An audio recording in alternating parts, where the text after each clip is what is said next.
Անարդարության շատ մեծ կոմպոնենտ կա, եթե խոսքը վերաբերում է Բարգավաճ Հայաստան կուսակցությանը։ Հիմիկ մեր համադրությունը ոնց է վտանգում խաղաղությունը։ Չի վտանգում։ Մենք ռեկ ունենք, նրանք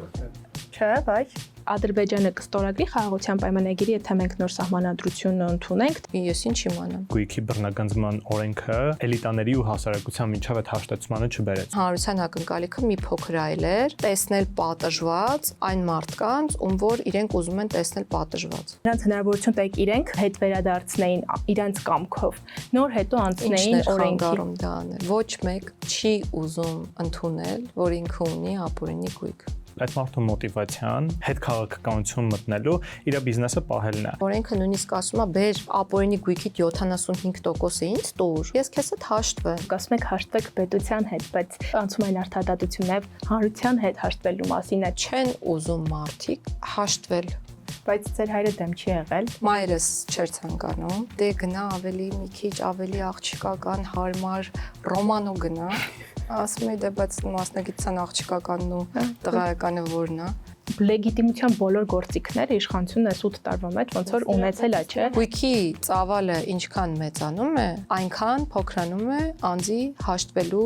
ցանկության արտահայտման հավանականությունը։ Մարդիկ կամ այն մեծ արուստները կամ քաղաքականապես չեզոք են, իրենց վերաբերյալ այս օրենքը չի գործում։ Մենք ունեցել ենք վարույթներ, որոնք վերաբերել են գործող պաշտոնատար անձանց։ Չէ կարծում, որ ոնց որ օքեյ է, որ մարդիկ մտածեն, որ դա հրահանգով արված, պատվիրված է։ Ամեն ինչն էլ օքեյ է, մարդիկ ինչ ուզում են կարող են մտածել։ Հեղափոխությունը չի մտել դատական իշխանություն, ով է քաղաքական պատասխանատուն։ Ամեն ինչի պատասխանատուն էլ քաղաքական իշխանությունն է։ Տարան։ Ողջույն, Infocom-ի եթերում Control-Z-ն է, մենք շարունակում ենք ջենզիների համար քաղաքականությունը ավելի հետաքրքիր դարձնել եւ այսօրվա մեր հյուրը նախկին դաշնակարուհի, լողորդ, արդարադատության նախարար Սրփուի Գալյանն է։ Շնորհակալություն հարցազրույցի հրավերն ընդունելու համար։ Շնորհակալ։ Տիկին նախարար, դուք մինչև հեղափոխությունը երկար տարիներ աշխատել եք հատուկ հնչական ծառայությունում եւ հետագայում ասել եք, որ համակարգից այդքան էլ գոհ չեք եղել, թեպետ որպես իրավապահ ոլորտի աշխատակից պետք է նաեւ քաղաքական չեզոքություն պահպանեիք, բայց վստահաբար այդ քաղաքական դաշտին լավ ծանոթ եք եղել։ Հետաքրքիր է նախկին իշխանությունների կառավարման ժամանակ ինչ խնդիրներ ձեզ ավելի շատ մտահոգում, որը որ բերեց հանգեցրեց հեղափոխության։ Ուզում եմ հիշել ինչ եմ ասել, որը բերել է կարծիքին, որ գոհ չեմ եղել այդ թվականներին իրավապահ մարմինների աշխատանքից։ Շատ վաղուց հարցազրույցեր իրականում։ Իրավապահ համակարգը միշտ ունեցել է խնդիրներ եւ հիմա էլ ունի խնդիրներ իրականում։ Համեմատության մեջ է երևում իրականում թե ինչի մասին է խոսքը, քանի որ աշխատել եմ հեղափոխությունից առաջ եւ հեղափոխությունից հետո շարունակել եմ որոշակի ժամանակահատված աշխատել նաեւ հատուկ հնչական ծառայությունում, հասկացել եմ մի բան, որ նախկինում կային արտոնյալներ եւ ես դա տեսել եմ իմ աչքերով, օրինակ հարցաքննվողը եթե բարձրաստիճան պաշտոնատար անձ էր,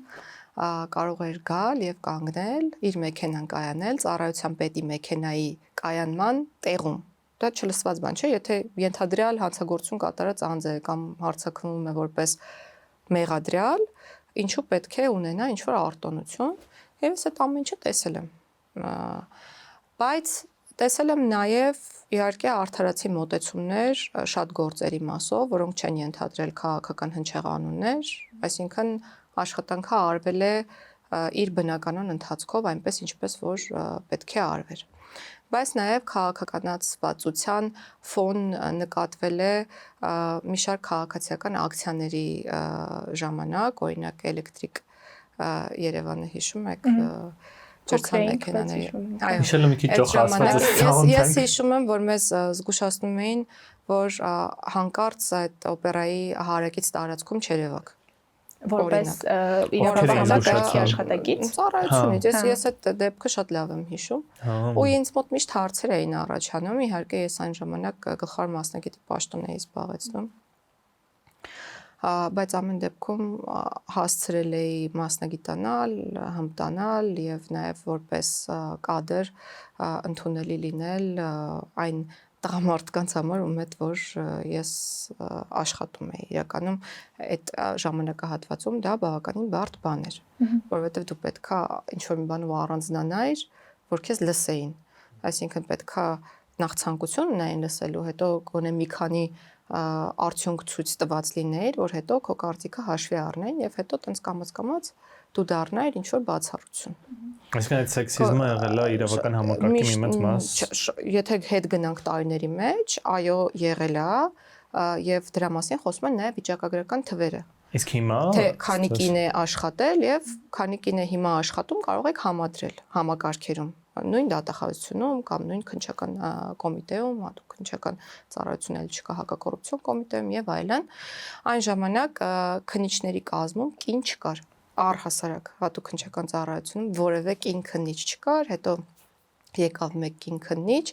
ես իրավական ապահովման բաժնում էի աշխատում, որտեղ տղաներ էին, հետո մենք ունեցանք նաև երկու այլ կին գործընկերներ,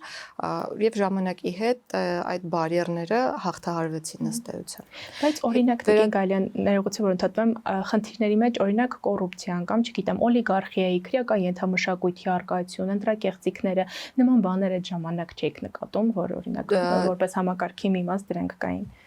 Գուցե եւ որոշ գործերի համատեքստում նկատում էի, բայց ես պետք է մի բան ասեմ, որ ներքևի մակարդակում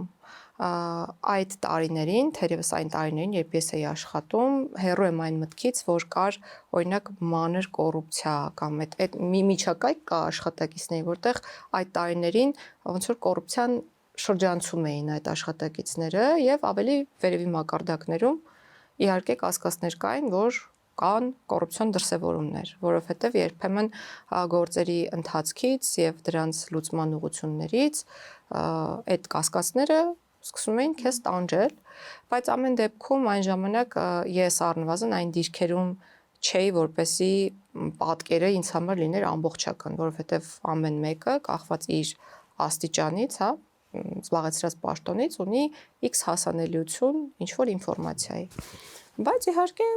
մտքեր, մտորումներ միանշանակ դու ունենում ես։ Իհարկե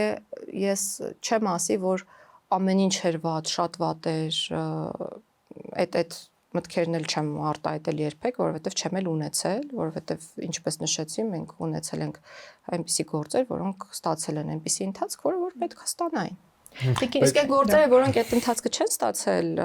ես գուցե չեմ իմացել դրանց մասին։ Տիկին նախարար, քանի որ կոռուպցիայից խոսեցիք, ուզում եմ մի փոքր որոշ ընդդիմադիր շրջանակներ մեղադրում են այսօրվա իշխանությանը համակարգային կամ չգիտեմ պրոֆեսիոնալ կոռուպցիայի մեջ, հետաքրքիր է հասկանալ դուք այսօրվա համակարգի մեջ որպես կառավարող ուժի անդամ ինչ խնդիրներ եք տեսնում։ Համակարգային բառը, որ ասում են, ես մտածում եմ, որ դրա նշանակությունը պարզ չի կամ ընկալելի չի շատերի համար, ովքեր որ ասում են համակարգային կոռուպցիա կա։ Իսկ դուք ոնց եք համակարգայինը ես պատկերացնում եմ եւ այդպես է ամեն դեպքում նկարագրվում, ինքը բրգաձև կոռուպցիան է, երբ որ ամբողջ համակարգը ներքևի օղակից մինչեւ վերևի օղակ շահկապված է եւ կոռուպցիոն գործարքի արդյունքում որպես կանոն առարկան այդ գործարքի ներքևից բաժանվելով գնում է մինչև վերև։ Պրոֆեսիոնալ կոռուպցիայի մասին որ ասում են, մենք տարբեր որակումներ կարող ենք տալ, օրինակ դուք ինչ եք հասկանում պրոֆեսիոնալ կոռուպցիա ասելով։ Որ սխեմա է ինչ որ գործում, թե որ մարդիկ են մասնակցած դրա մեջ։ Երևի ավելի կոռուպցիան ավելի այնպես է արվում, որ դա վիճակագրորեն դա էլ կարող ենք ստուգել, առհասարակ ես միշտ նախ ուզում եմ ասել, որ երիտասարդների հետ շատ հանդիպումներ եմ ունենում եւ միշտ խորհուրդ եմ տալիս fact checking անել։ Ստուգեք փաստերը, ստուգեք վիճակագրական տվյալները եւ նոր արեք հետեւություններ, որովհետեւ այս ժամանակաշրջանում, որտեղ ինֆորմացիայի մեծ հոսքեր կան, շատ դժվար է կառավարել այդ նախ այդ ինֆորմացիան, հետո հասկանալ, թե որն է ճշմարտացի կամ ճշմարիտ։ Բայց եկեք այն խնդիրներից խոսենք, որը դուք տեսնում եք, եթե տեսնում եք իհարկե։ Այս համակարգում ես միանշանակ կարող եմ ասել, որ ի տարբերություն նախորդ իշխանության, այս իշխանության օրոք համակարգային կոռուպցիա չկա։ Ես չեմ տեսել մի համակարգ, որտեղ իրար հետ թելված պաշտոնատար անձինք աշխատացնում են կոռուպցիոն սխեմաներ, այսինքն այդ վերևից ներքև Վրա օրինակը բերեմ, օրինակ քրեակատարական ծառայությունում որոշում է կայացվում X դատապարտյալին տեղաբաշխել Y խուց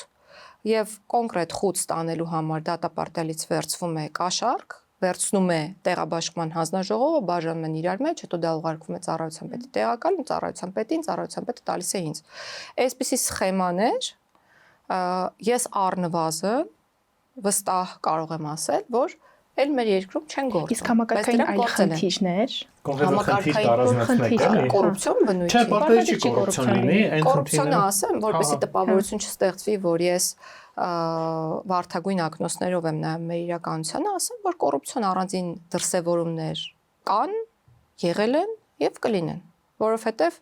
դա հատուկ է մարդկային էությանը, մարդու կերպարի մասին ենք մենք խոսում, մեկի համար սուտ խոսելը ընդունելի է, մեկի համար ընդունելի չէ, մեկը չար է մի քիչ, մեկը բարի է, մեկը հակված է կոռուպցիայի, մեկը հակված չէ կոռուպցիայի եւ այլն։ Եվ վիճակագրական տվյալների մասին որ խոսեցի, իրականում խոսքս դրա մասին էր, որ հիմա որ դուք նայեք, կտեսնեք, որ այս իշխանության օրոք պաշտոն զբաղեցրածների մի ստվար զանգված անցնում է քրեական գործերով։ Ընդ որում այդ գործերը ունեն կոռուպցիոն բնույթ, այսինքն նշանակում է համակարգը աշխատում է նաև ոչ միայն նախորդ պաշտոնյաների համար, որպեսզի իրենց պատասխանության ենթարկի, այլ նաև գործող պաշտոնյաների, ինչը կանխարգելիչ ու զսպիչ ազդեցություն է ունենում։ Ինչ համակարգային խնդիրներ կան։ Քաղաքծառայության համակարգային խնդիրը ես կարող եմ չպետք է խոսեմ այս մասին։ Բայց ինչի չպետք է խոսեք, որովհետև ինչի չպետք է խոսեմ, որովհետև ես այն մարդկանցից եմ, որը պետք է այս խնդիրը նաև լուծի կամ լուծման մեխանիզմներ առաջարկի։ Դե բայց լուծելուց առաջ պետք է չէ ընդունել, որ խնդիր կա։ Միշտ ամենակարևոր բանն է եւ մեր հանրային խորհրդի քննարկումների ժամանակ, երիտասարդական խորհրդի հետ քննարկումների ժամանակ ես միշտ ասում եմ, որ շատ լավ է, որ մենք նկատում ենք խնդիրները եւ խոսում ենք դրանց մասին եւ շատ լավ է, որ մեր եւ ձեր նկատած խնդիրները նույնն են կամ նմանաբովանդակ են։ Դա նշանակում է, որ մենք ոչ թե ձևացնում ենք, որ խնդիր չկա, այլ ոչ։ Խնդիրը գտնում ենք, իդենտիֆիկացնում ենք ու փնտրում ենք լուծման ուղղությունները։ Քաղաքծառայության համակարգը, որը բավարար չափով ճկունություն չի տալիս պետական կառավարման մարմիններին, իրենց աշխատանքներին ներգրավել նոր երիտասարդ կադրերին։ Մենք ունենք սրա լուծման տարբերակը եւ հանդես ենք եկել առաջարկներով, առաջիկայում կառավարությունում առիթ կունենանք այս հարցերը քննարկելու։ Իսկ միգուցե ուղղակի գրավիչ չի երիտասարդների համար օրինակ պետական մարմիններում աշխատել։ Այո, որովհետեւ մրցակցային չի պետական աշխատանքը կամ հանրային ծառայությունը, նախ եւ առաջ սոցիալական երաշխիքների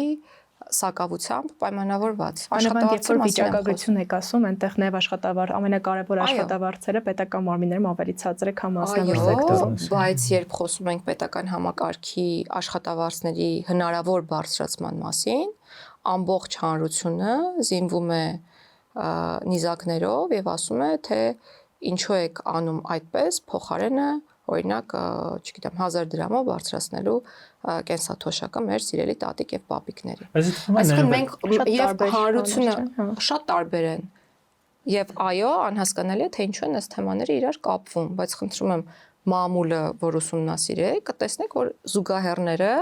իրար հետ կապ չունեցող թեմաներով են տարվում, որովհետեւ ցանկությունը մարդկանց էմոցիայի վրա աշխատելն է, էմոցիա առաջացնելն է։ Տիկին նախարար, իմ մոտ այն տպավորությունն է, որ մարդկանց մոտ այս արձագանքը գալիս է այն բանից, երբ վերևի օղակների աշխատավարձն է բարձրանում եւ վերևի օղակները օրինակ ստանում են պարքեվաճառը, այդ պարքեվաճառների թեման ամենակննարկված մամուլում թեման է, դրա համար եմ նաեւ դրա մասին խոսում։ Հետաքրքիր է, չեք կարծում, որ ժողովրդի արձագանքը, երբ վերին օղակն է ավելի շատ բարձր աշխատանք ստանում, բայց իրենց կենսամակարդակը կամ իրենց ապրելու ձևը մի քիչ է բարձրանում կամ շարունակում է նույնը մնալ, տեղին է գալիս այդ դժգոհությունը։ Պետական համակարգում աշխատել, օրինակ միջին օղակում կարող ես աշխատել, այդպես էլ օրինակ նույն աշխատանք կամ այն աշխատավարձը չստանաս, որ օրինակ արդարության մոտիվացիոն համակարգ, ընդ որում աշխատավարձային քաղաքականության համատեքստում եւ մենք փորձում ենք զարգացնել այդ մոտիվացիոն համակարգը։ Պարգևավճարների թեման առաջ ենք բերել մենք, քննարկել ենք մենք, ներկայացրել ենք մենք, հրապարակային որոշում ենք կայացրել մենք, բայց թեման ներկայացվել է այնպես, որ մենք գաղտնի պարգևավճարներ ենք բաժանում կամ ստանում։ Այդ պարգևավճարների մի մասը, եթե ցանկություն ունեք, կարող եմ մանրամասն նկարագրել։ Եկեք դրանից ավելի հետո խոսենք էլի այդ պարգևավճարների մասին, եթե կարող եք ձեր միտքը ամփոփեք, ուղղակի այդ պարգևավճարների մի մասը առանձնացված է որպես պարգևավճար ստորին օղակներում լավագույն աշխատակիցների համար։ Եվ դա պիլոտային ծրագիր էր, որը հետագայում դառնալու է օրենքի նախագիծը արդեն կա, ես հույս ունեմ, որ օրենքի տեսք է ունենալու եւ այն մոտիվացիոն համակարգերը, որոնց մասին որ ես խոսում եմ, ներառված են լինելու նաեւ օրենքի տեքստում, որպեսզի կանխատեսելի լինի եւ քաղցարայողների եւ հանրային այլ ծառայողների համար, թե իրենք ինչ աշխատավարձի են հավակնում անցնելով ծառայության հանրային ոլորտում կամ պետական ծառայության ոլորտում։ Բայց պարգևավճարների մասին շատ կարող ենք խոսել, ես եկեք անցնենք մեկ այլ թեմայի, հա,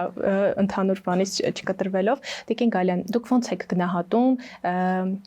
հեղափոխությունից հետո տրված խոստումների իրագործման ընթացքին, համաձայն եք այն քննադատությունների հետ, որ օրինակ հեղափոխական ուժը հեռացել է իր նախնական խոստումներից։ Բացարձակ համաձայն չեմ եւ այս հետեւությանը գալու համար կրկին կառաջարկեմ ստուգել փաստերը։ Կա կառավարության ծրագիր,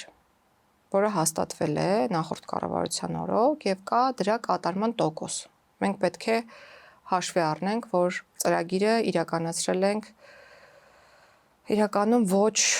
բարենպաստ պայմաններում, այսպես ասեմ, որովհետեւ եղել է կոവിഡ്ը, եղել է պատերազմը եւ այլն, եւ այս առումով գուցե եւ որոշակի ռեֆորմներ փոքրինչ դանդաղել են։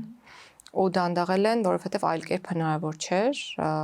հաշվի առնելով օրինակ ամենապարզ բանը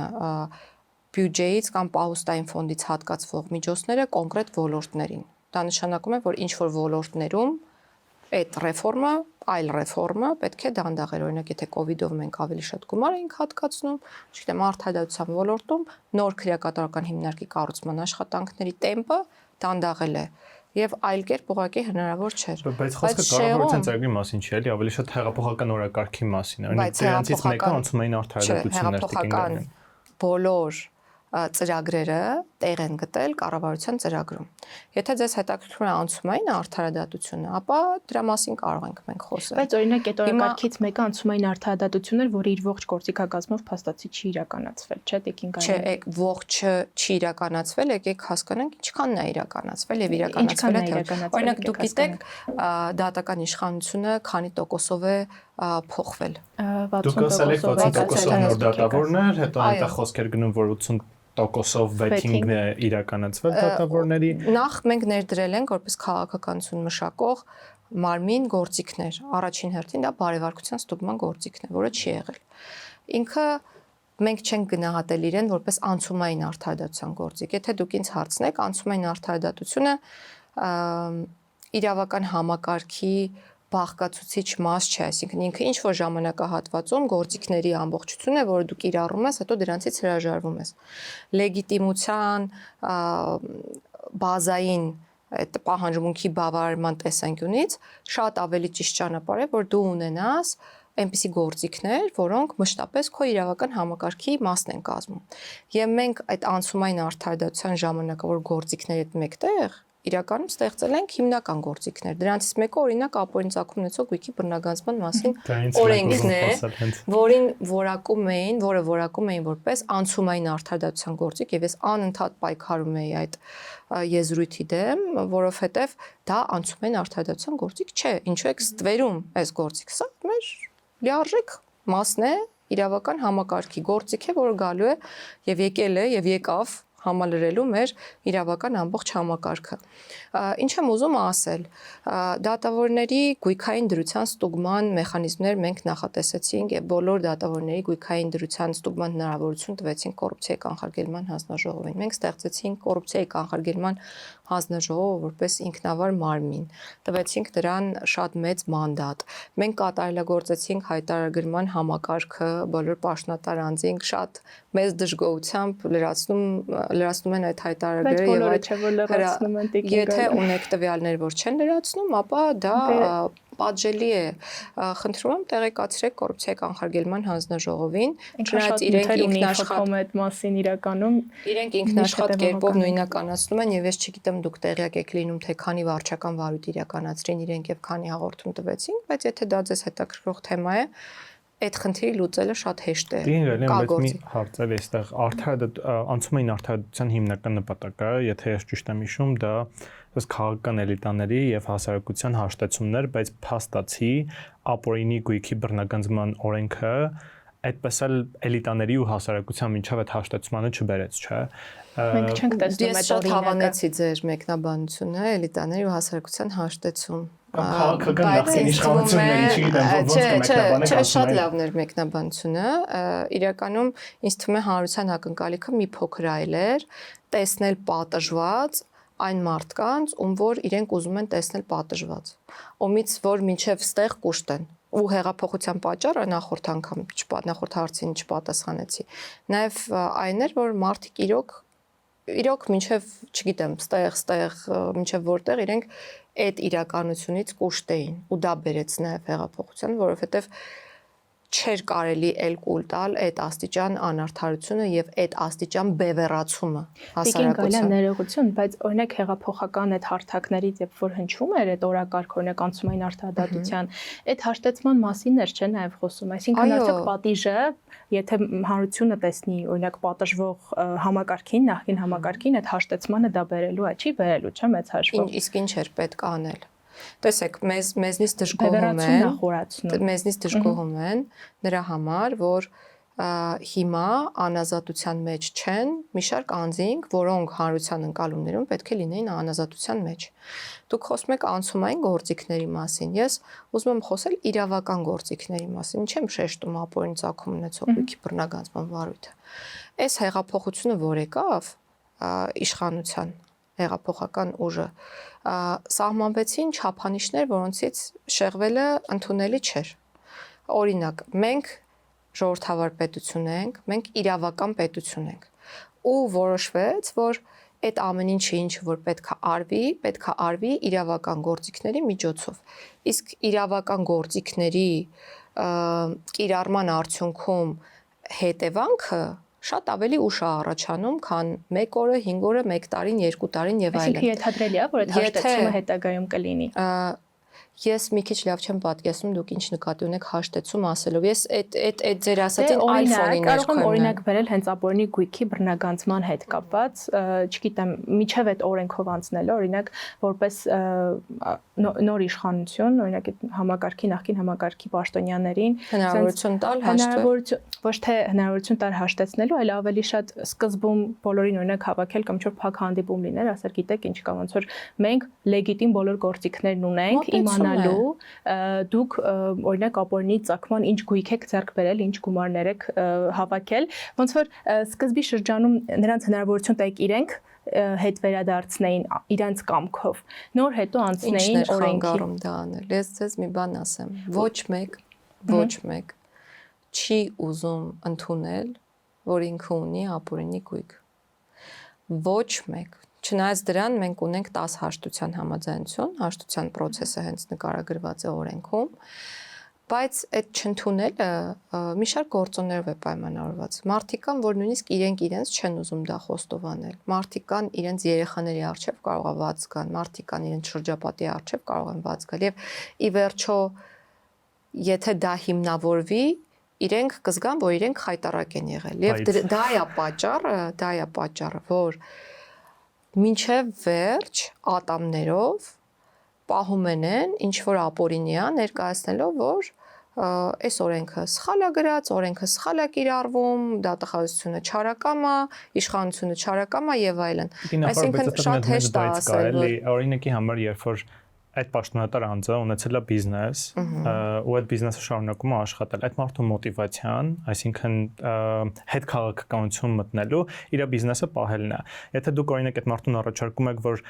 այն վնասը, որը տվել եք պետությանը տարիների ընթացքում մարում եք եւ բիզնեսը շարունակում է աշխատել։ Ուրիշ բան չի էլ ուզել պետությունը։ Այսինքն այս առաջարկը ուզում էի հասկանալ ոնց որ այս առաջարկը եղել է, բայց իրենց կողմից այդ առաջարկը չի ընդունվել ու դրա համար ապօրինի գույքի բռնագծման օրենքը եղել է եւ եղել է նաեւ օրենքի հիման վրա, որովհետեւ օրենքը նույնիսկ ասում է բեր ապօրինի գույքիդ 75%-ը ինձ տուր, ես քեզ հետ հաշտվեմ, այն 25-ը դու քեզ պահի թեկուզ։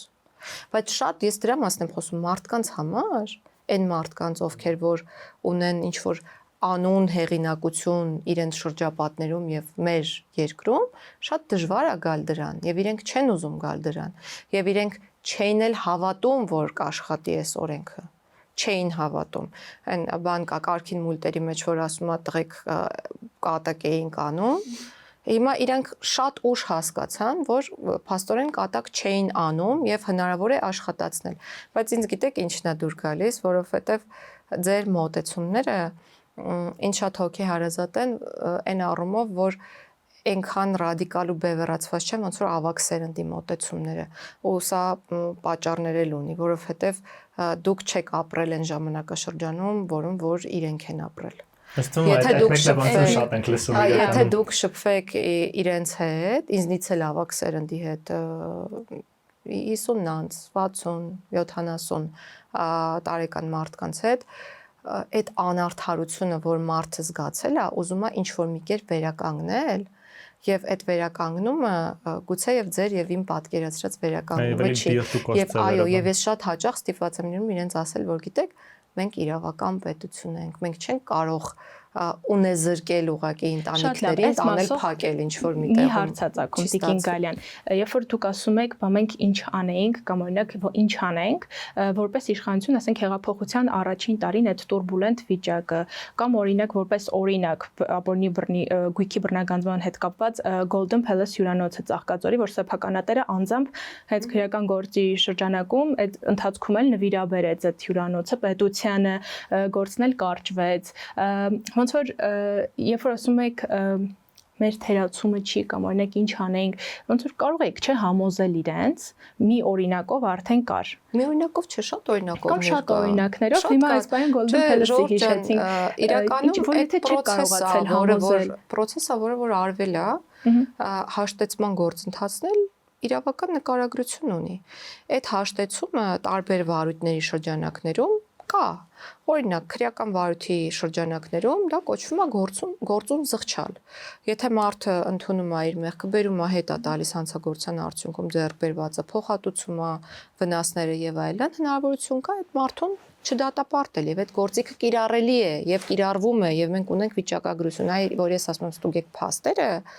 որ դուք ստուգեք վիճակագրական տվյալները եւ տեսնեիք, օրինակ, քանի գործ է կարճվել գործուն զղջալու հիմքով, կանեիք հետեւություն եւ հետեւությունը կլիներ այլ, քան ձեր հարցադրման մեջ երևացող հետեւությունը։ Հիմա ապօրինի մասով ես նշեցի կան հաշտության համաձայնություններ, այսինքն որոշ մարդիկ հակված են եղել պետության հետ երկխոսելու եւ եկել են եզրահանգման, որ պետք չի ջանք ու երանդ ծախսել ապացուցելու համար ինչ որ մի բան, որը շատ դժվար ապացուցելի է եւ ավելի լավ է, որ ես հաշտվեմ պետության հետ։ Այսինքն իրենք են գնահատել, կարելի է հաշտվել, թե չի կարելի հաշտվել, բայց ինչքան մեծ է օրինակ պետությունը տրամադրեր օրինակ լեգիտիմության բոլոր գործիքները իշխանությունն այս 8 տարվա մեջ ոնց որ ունեցել է, դրա մասին եմ խոսում, որ տրամադրել է, արել ենք, ավել ինչ պետք է անենք, քան օֆերտան, որ եկեք հաշտվեք, որովհետև այդ գործիքը կա, մենք գիտենք դուք ունեք այս գույքը, այն գույքը, 100 քանի անուն գույք եւ այլն, բայց կրկնում եմ, գույքի ծավալը ինչքան մեծանում է, այնքան փոքրանում է անձի հաշտվելու ցանկության արտահայտման հավանականությունը։ Տիկին Գալյան, դուք ասում եք հաշտվեք պետության հետ, բայց ընդհանուր անցումային արտադատությունն եւ հանրության հետ հաշտվելու մասին է, չէ՞, օրինակ, չգիտեմ, Հովիկ Աբրամյանը եթե օրինակ դիտարկում եմ ամբողջությունը, ժողովրդի ես պետական նորմերի մասով հասկացա, ժողովրդի ամբողջությունը, այսինքն դու քո գործերը, քո հարցերը լուծում ես պետության հետ եւ դա նաեւ հանրային կոմունիկացիոն տեսք է ստանում։ Այսինքն մենք միշտ հրապարակել ենք, այսինչ մարդը հաշտվեց, վերադարձրեց պետությանը այսքան գույք, այսքան դրամական միջոց եւ այլն եւ այլն։ Այսինքն այդ կոմունիկացիան էլ է տարվում, բայց այդտեղ խնդիրը այլ է, ժողովուրդ ջան, չեն ուզում մարդիկ հաշտվել, հակված չեն, հատկապես եթե մենք խոսում ենք միլիոնավոր դոլարների մասին։ Քանի որ այդ միլիոնավոր դոլարներից խոսացիք, այստեղ մի հետաքրքիր Գիտեք ինչ, բայց տրամաբանական է դա, եթե հաշտվես, կստացվի, որ դու ընդունում ես, որ դու միլիոնավոր դոլարներ ես պետությունից գողացել։ Շատ պարզ է պատասխանը։ Բայց եթե պարտվես դու դատարանում, բայց եթե դու պարտվես,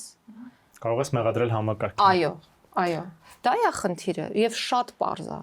Ես մի բան էլ ասեմ, այս թեման ինձ համար շատ նաեւ ցավոտ է պատերազմի համատեքստում, որովհետեւ ես պատերազմի օրերին դատախազությունում գլխավոր դատախազի տեղակալի պաշտոնն էի զբաղեցնում եւ մենք ամեն օր մինչեւ գիշեր ու ժամ աշխատանքի էինք ու հետո այն հակահեղափոխության փորձերն էին եւ այլն ու ես իմ աչքերի առաջ տեսնում էի թվեր, որոնք ես դժվար էի արտաբերում զրոների մեծաքանակությամբ պայմանավորված եւ ես տեսնում եմ թե ինչա կատարվել այսինքն ես երբեմն զանգում եմ մեր ֆինանսիստներին ասում եմ ոնց արտասանեմ ես չգիտեմ այսքան միլիարդ այսքան 100 միլիոն եւ այլն այդ թիվը ոնց արտասանեմ օրինակ ու այդ անկեղծ ճիշտ ասած չհասկացա Տիկին Գալյան այդ թվերը ինչ էին վերաբերում այդ թվերը մարդկանց օրինակ բանկային շարժերին էին վերաբերում դուք այդ ժամանակ հետևում էիք Ես ոչ թե այդ ժամանակ էի հետևում, այլ մենք ունեինք արդեն տվյալները նախորդ գործարքների այն մարդկանց, որոնք որ այսօր գոռում գոչում են ինչ որ բաների մասին եւ շատ ոչ պատահական էր, որ այդ հակահեղափոխություն փորձը Թալանի փրկության շարժում անունը ստացավ։ Այդ ամենաակնհայտը ինձ համար էր ու մեր թիմի համար էր, որովհետեւ մենք տեսնում էինք այդ մարդիկ ինչ են արել, ես անկեղծ անznավորված երբեք չեմ դիտարկել ոչ մեկին։ Ես նայել եմ գործը ու իրական օրենքն էլ է գույքի դեմ ուղված, այսպես ասեմ, որ հասկանալի է։ Այս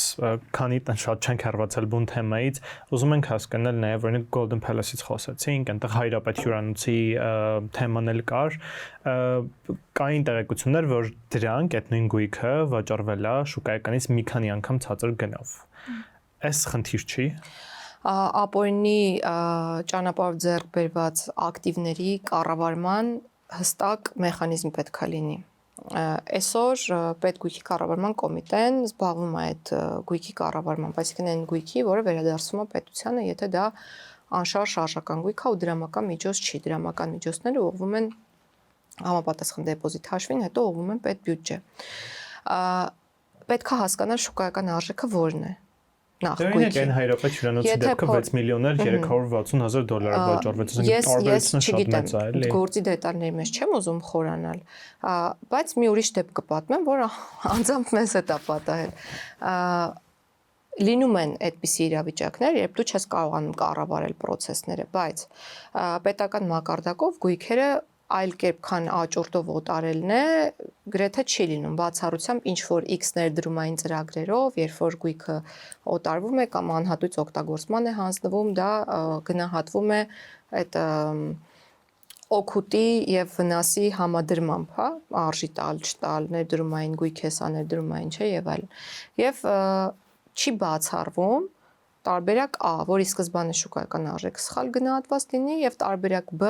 աճուրդի արդյունքում այդ գույքի շուկայական արժեքը ընկած լինի, որովհետեւ ուղղակի ինչ որ մարդիկ ցանկություն չեն հայտնում այդ գույքը այդ արժեքով գնելու։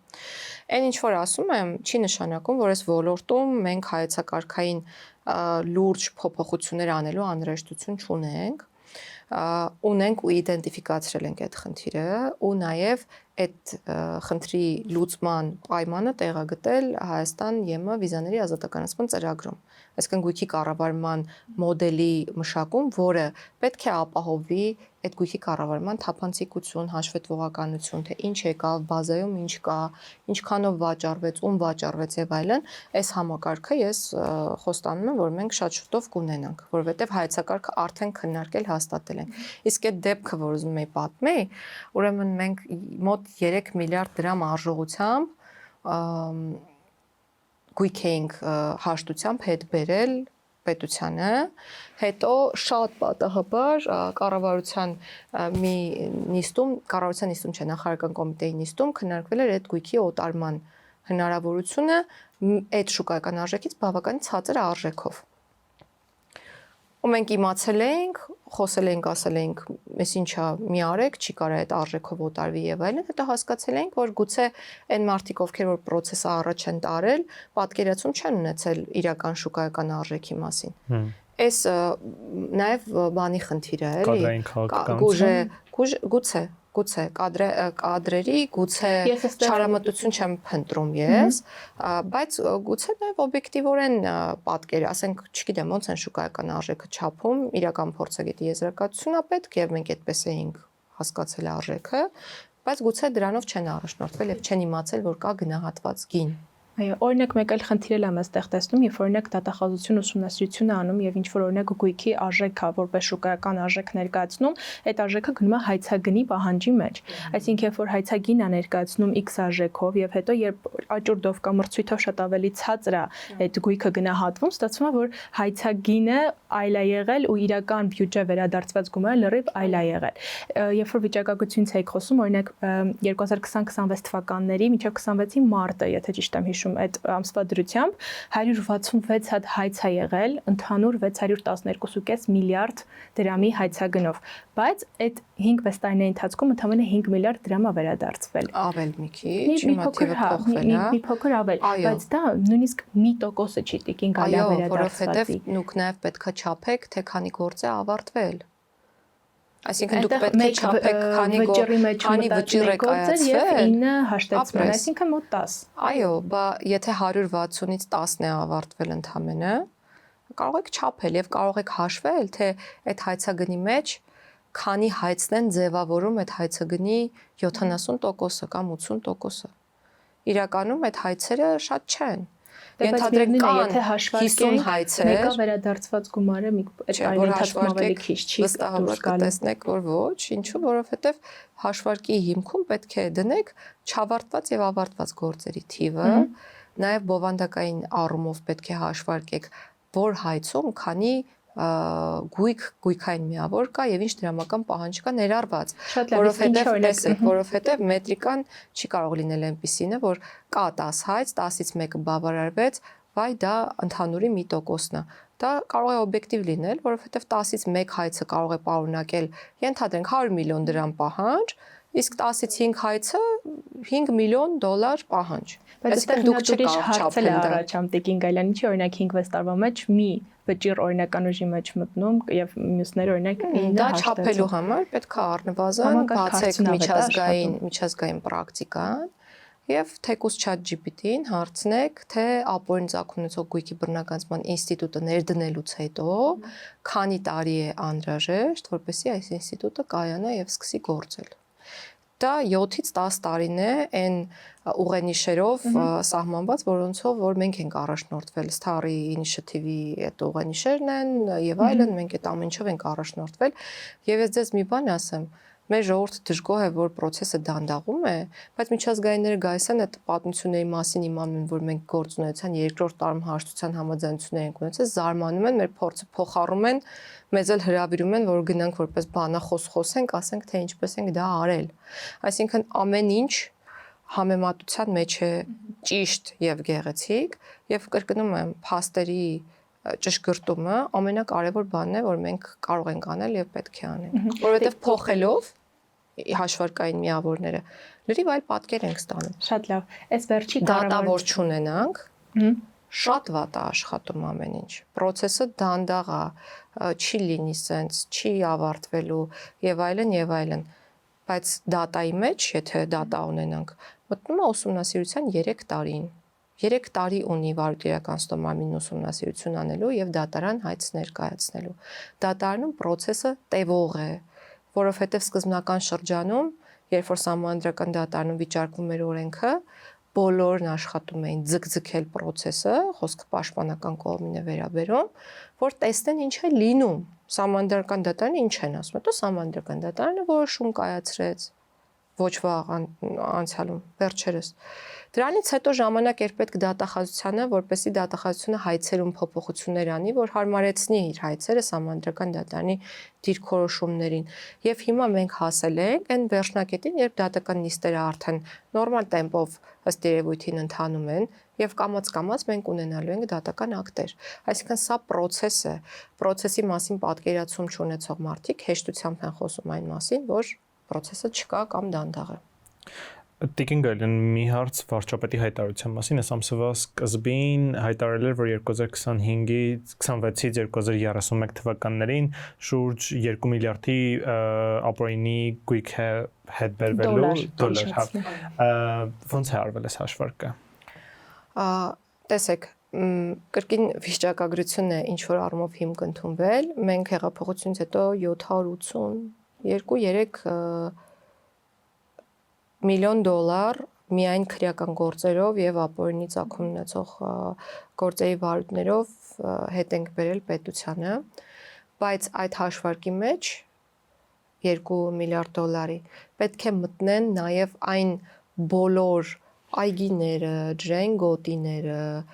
չգիտեմ, շինարարական օբյեկտները, անտառային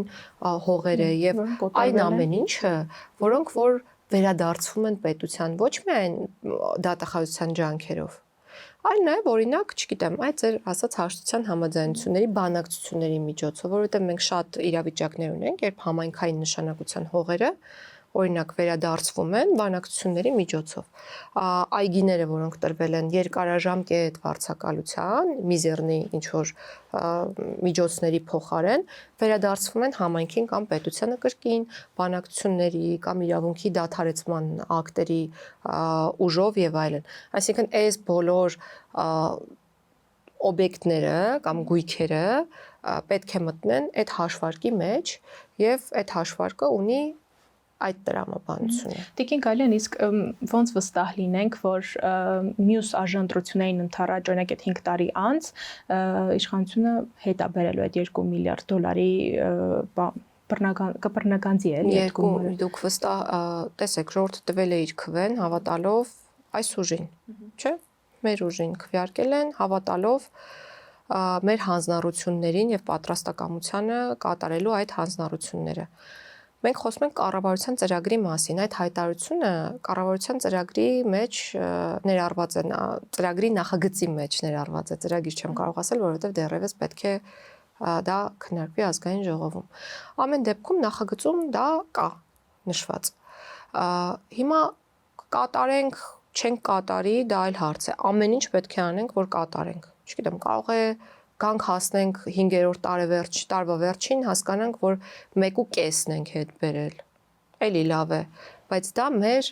մաքսիմալ ցանկությունն է եւ հավակնությունն է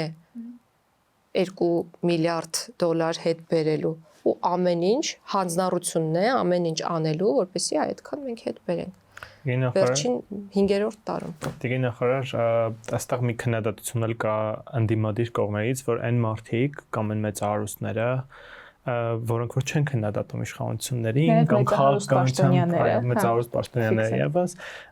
կամ քաղաքականապես չեզոք են, իրենց վերաբերյալ այս օրենքը չի գործում եւ գործում է այն մարդկանց վրա, ովքեր որ քաղաքականապես ակտիվ են, քննադատում են իշխանություններին։ Իսկ դուք ինչ գիտեք, ասել ինչի օրինակ մենակ ընդդիմադիր գործիչների վրա է աշխատում այդ օրենքը, իսկ օրինակ իմ պաշտոնավարման օրոք ես մենք ունեցել ենք վարույթներ, որոնք վերաբերել են գործող պաշտոնատար անձանց։ Կանոններ կարող տալ։ Ոչ, իսկ դրանք դեռ վարույթ ես չգիտեմ, որովհետև արդեն այնտեղ չեմ աշխատում։ Չէ, տեսեք, նախ սեփական ցանկությամբ եւ նախաձեռնությամբ վարույթ նախաձեռնելու հնարավորություն չունի դատախազությունը։ Այսինքն այնպես չի, որ մենք մամուլում տեսնեինք հաղորդագրություն եւ կարողանայինք օրինակ, չգիտեմ, Պողոսի հետ կապված ուսումնասիրություն նախաձեռնել։ Մի իրավիճակ կա, որ սեփական նախաձեռնությամբ կարող է սկսել ուսումնասիրություն, եթե ունես արդեն արկա ուսումնասիրություն, որը նախաձեռնել ես, եւ դրա շրջանակներում հայտնաբերել ես գույք, որը պատկանում է պաշտոնատար անձին կամ փոխկապակցված անձին եւ որը ապօրինի է։ Մնացած բոլոր իրավիճակներում վարույթ սկսելու հնարավորություն կա երբ անձին առաջադրվում է մեղադրանք կոնկրետ արարքների կատարման համար, իսկ այդ արարքները կոռուպցիոն բնույթի են հիմնականում, կա մեղադրական դատավճիռ, որով անձը կամ իրեն փոխկապակցված անձը մեղավոր է ճանաչվել նորից այդ ցանկում նշված արարքների կատարման համար քրեական գործի հարուցումը անհնարին է, որովհետև վաղամության ժամկետներն են անցել եւ այլն, բայց դրանք կրկին վերաբերում են կոնկրետ հանցատեսակների եւ մի դեպք կա, որը վերաբերում է միայն հայտարարատու պաշտոնատար անձանց, այն ժամանակվա հիմիկվա տարբերություն չկա, այն դեպքն է, երբ որ օպերատիվ հետախուզական գործունեություն իրականացնող մարմինը ուղարկում է զեկուցագիր կամ տեղեկություն, ինչպես ուզում եք կարող եք անվանել, ըստ որի պաշտոնատար անձին կամ իրեն փոխկապակցված անձին պատկանում է գույք։ Այսինքն օպերատիվ մարմինը պետք է իդենտիֆիկացնի այդ մարդկանց իր գործունեության ընթացքում ու ուղարկի մեզ, որպեսզի մենք գնահատենք 50 միլիոն օպերատիվ մարմինը ով է, որ ավելի sense անձնավորված օրինակ ոստիկանությունը կամ ազգային անվտանգության ծառայությունը, բայց ինչ եմ ուզում ասել, ինչու մենք չենք խոսում այն մասին, որ այս իշխանության օրոք, օրինակ,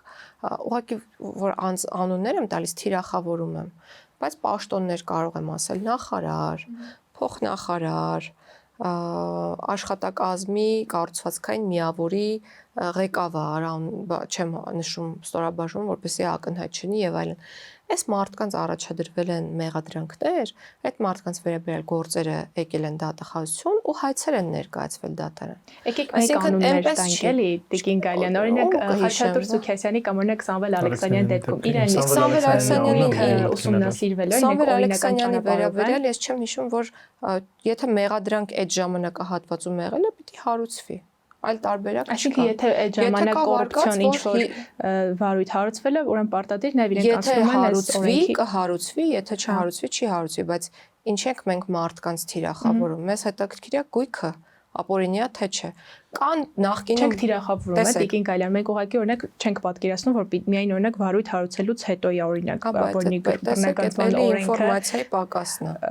հարուցվում, դրա համար մեզ օրինակ հետաքրքիր է օրինակ միայն ընդդիմադիր գործիչների նախկին որտեվ այդ են հարցրել, ասում են, հետո ինձ ասում, բա ինչի են մեղադրանքները առաջադրում նախկինների հետ կապված։ Ասում ժողովուրդ կարող է այն ժամանակ ավելի շատ են կոռուպցիայով զբաղվել, քան հիմա։ Կարող այսօրվա օրինակ պաշտոնյաներին, մեծարուս պաշտոնյաների նկատմամբ ինչ որ վարույթներ չեն։ Այսօր մեծարուս պաշտոնյաները։ Դե օրինակ չգիտեմ, Խաչատուր Սուքեսյանը այլ բայց ուղղակի պատգամավոր չի ճիշտ ասած։ Նու առաջվա բանով նախկին խորհրդանի պատգամավոր։ Չգիտեմ, բայց այդ ինչի չեն հարուցումը որն է, պետք է մտածենք ինչի չեն հարուցում, դե լավ եկեք մի բան հարուցենք։ Պետք է լինի չէ առիթը։ Ասածներս այն չէ որ ինչի չեք հարուցում, ասածներս այն է թե արդյոք եղել է ուսումնասիրություն։ Իհարկե եղել է։ Բոլոր այն մարդիկ, որոնք պաշտոն են զբաղեցրել այս իշխանության օրոք եւ մեղադրվել են կոռուպցիոն բնույթի հանցագործությունների մեջ, միանշանակ վարույթներ եղել են։ Բայց ինչի օրինակ եղել է վարույթ, ենթադրենք, եւ հայց չի ներկայացվել, այդպիսի իրավիճակ էլ կարող է եղած լինի։ Կարող պարզվել է, որ այդ մարդիկ ապօրինի գույք չունեն։ Եվ միևնույն ժամանակ պարզվել է, որ նախորդ իշխանության օրոք պաշտոն զբաղեցրած մի շարք անձինք ունեն ապօրինի գույք։ Այսինքն այդ հարցերում պարզունակությունը ես իրական չեմ ընդունում։ Այդ դատողություններն էլ են շատ մակերեսային ու կրկին փաստահեն չեն։ Ինչու չենք ունեցել, ունեցել ենք։ Ունեցել ենք, շատ ենք ունեցել։ Հետաքրքրող ճիշտ ասած մի վերջին հարց է ինձ թվում է, արդյոք քննիչները կարող են սեփական նախաձեռնությամբ կամ մամուլի հրապարակումների հիման վրա սկսել ուսումնասիրություն, ապօրինի գույքի վերաբերյալ ոչ։ Ինչու։ Ոչ, որովհետև պետք է լինի հանցագործության մասին հաղորդում։ Քննչական մարմինը պետք է քրեական հետապնդումը սկսի, ավելի շուտ դատախազություն է հիմա դրա պատասխանատուն։ Գործի քննության ընթացքում բացահայտի տվյալներ, որ արկա է ապօրինի ծագում ունեցող գույք, այդ մասին հսկող դատախազին տեղեկացնի, գործը հսկող դատախազին։ Հսկող դատախազը արդեն ունի պարտականություն այդ նյութերը ուղարկելու ապօրին ծագում ունեցող գույքի բռնականացման վարույթով զբաղվող դատախազներին։ Համապատասխան ստորաբաժան։ Միակ դեպքը, որպես բացառություն, որ ես նշեցի, օպերատիվ հայտախոսական գործունեություն իրականացնող մարմիններն են, որոնք զեկուցագիր են ուղարկում միայն հայտարարատու պաշտոնատար անձանց եւ նրանց փոխկապակցված անձանց վերաբերյալ։ Տիկին Գալյան, հենց նոր ստուգում էի, երբ որ խոսում էինք օրինակ ներկա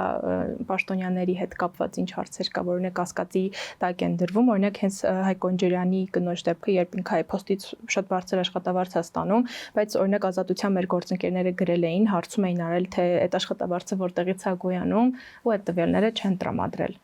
Օրինակ դա կասկածի դատարան, վարչական դատարան դիմեք, չնայած հայ փոստը կազմակերպ իրավական իրականի Ուրեմն պետք է տեղեկատվության տրամադրման պահանջով դիմեք դատարան, եթե չեն տրամադրում այդ տեղեկատվությունը։ Բայց ինչի՞ միշտ խնդիր առաջանում, օրինակ հենց ներկա պաշտոնյաների նկատմամբ, երբ օրինակ հարցումներ են անում, ես կարծում եմ, որ նայեք, կա սահման անձնական տվյալների եւ տեղեկատվության ազատության։ Պաշտոնատար անձանց պարագայում այդ սահմանը մի քիչ ավելի նեղ է, քան մեր մյուս սիրելի քաղաքացիների դեպքում։ Ինչու՞, որովհետև մենք հաշվետվողականության, թափանցիկության մակարդակներում ենք ապրում, որ մեր ամեն ինչի մասին բոլորը պետք է իմանան։ Ու տրամադրում ենք հայտարարագիր։ Ես չեմ ուզում կոնկրետ դեպք քննարկել, բայց պաշտոնատար անձի կինը կրկին հայտարարագիր է ներկայացնում, եթե կինն է, եւ այստեղ էլ ոչ մի ինչպես ասեմ, թաքուն բան, կոնսպիրացիա չի կարող լինել, որովհետև այն կետում,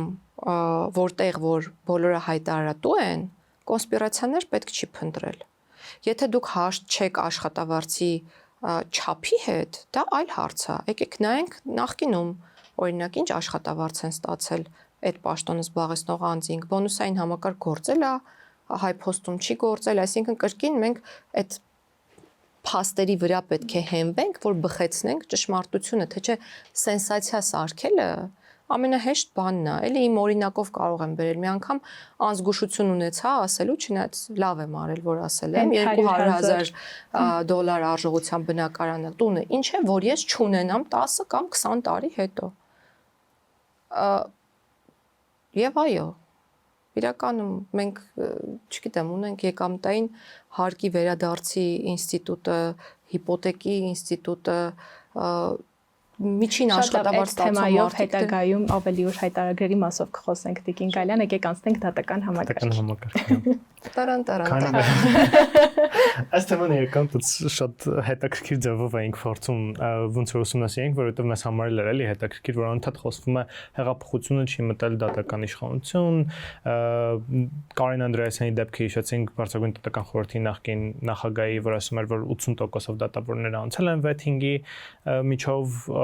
բայց այստեղ ուրիշ օրինակներ էլ կան, օրինակ, չգիտեմ, Մնացական Մարտիրոսյանի Այնքան չեմ սիրում, որ անուններ եք տալիս։ Շատ լավ, կան որոշ դատավորներ, որոնք հարության կողմից չի կարելի թիրախավորել։ Բայց չեն թիրախավորում։ Օրինակ, Արտուր Գաբրիելյանը իր նախորդ տարի քրեական գործ հարուցեցին, բայց մինչև այդ էլ շատերը ասում էին ու կասկածում էին, որ ինքը կոռուպցիոն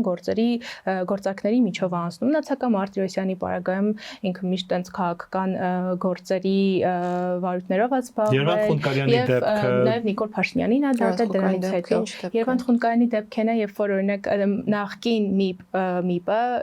Կարեն Անդրեասյանը, եթե ճիշտ եմ հիշում, ինքը զեկույց էր հրապարակել, որտեղ խոսում էր Երևան Խունկարյանի քննադատությունների էր ենթարկում նրա աշխատանքի գործելավոճի մասին էր խոսում, ոնց որ նրանք այսօր դեռ դատական համակարգում են։ Ասել վեթինգը իրենց շրջանցել է, թե չի շրջանցել, օրինակ վեթինգի միջով։ Դատավորը ճիշտ է։ Հիմա վեթինգը նրանց շրջանցել է, թե չի շրջանցել, ինչի օրինակի համար։ Ես չլավ չեմ հասկանում, վեթինգ ասելով օրինակ դուք ինչ եք հասկանում։ Ով սրտով չի իրան հանենք գործից կամ ոնց ենք հաս։ Ինչ որ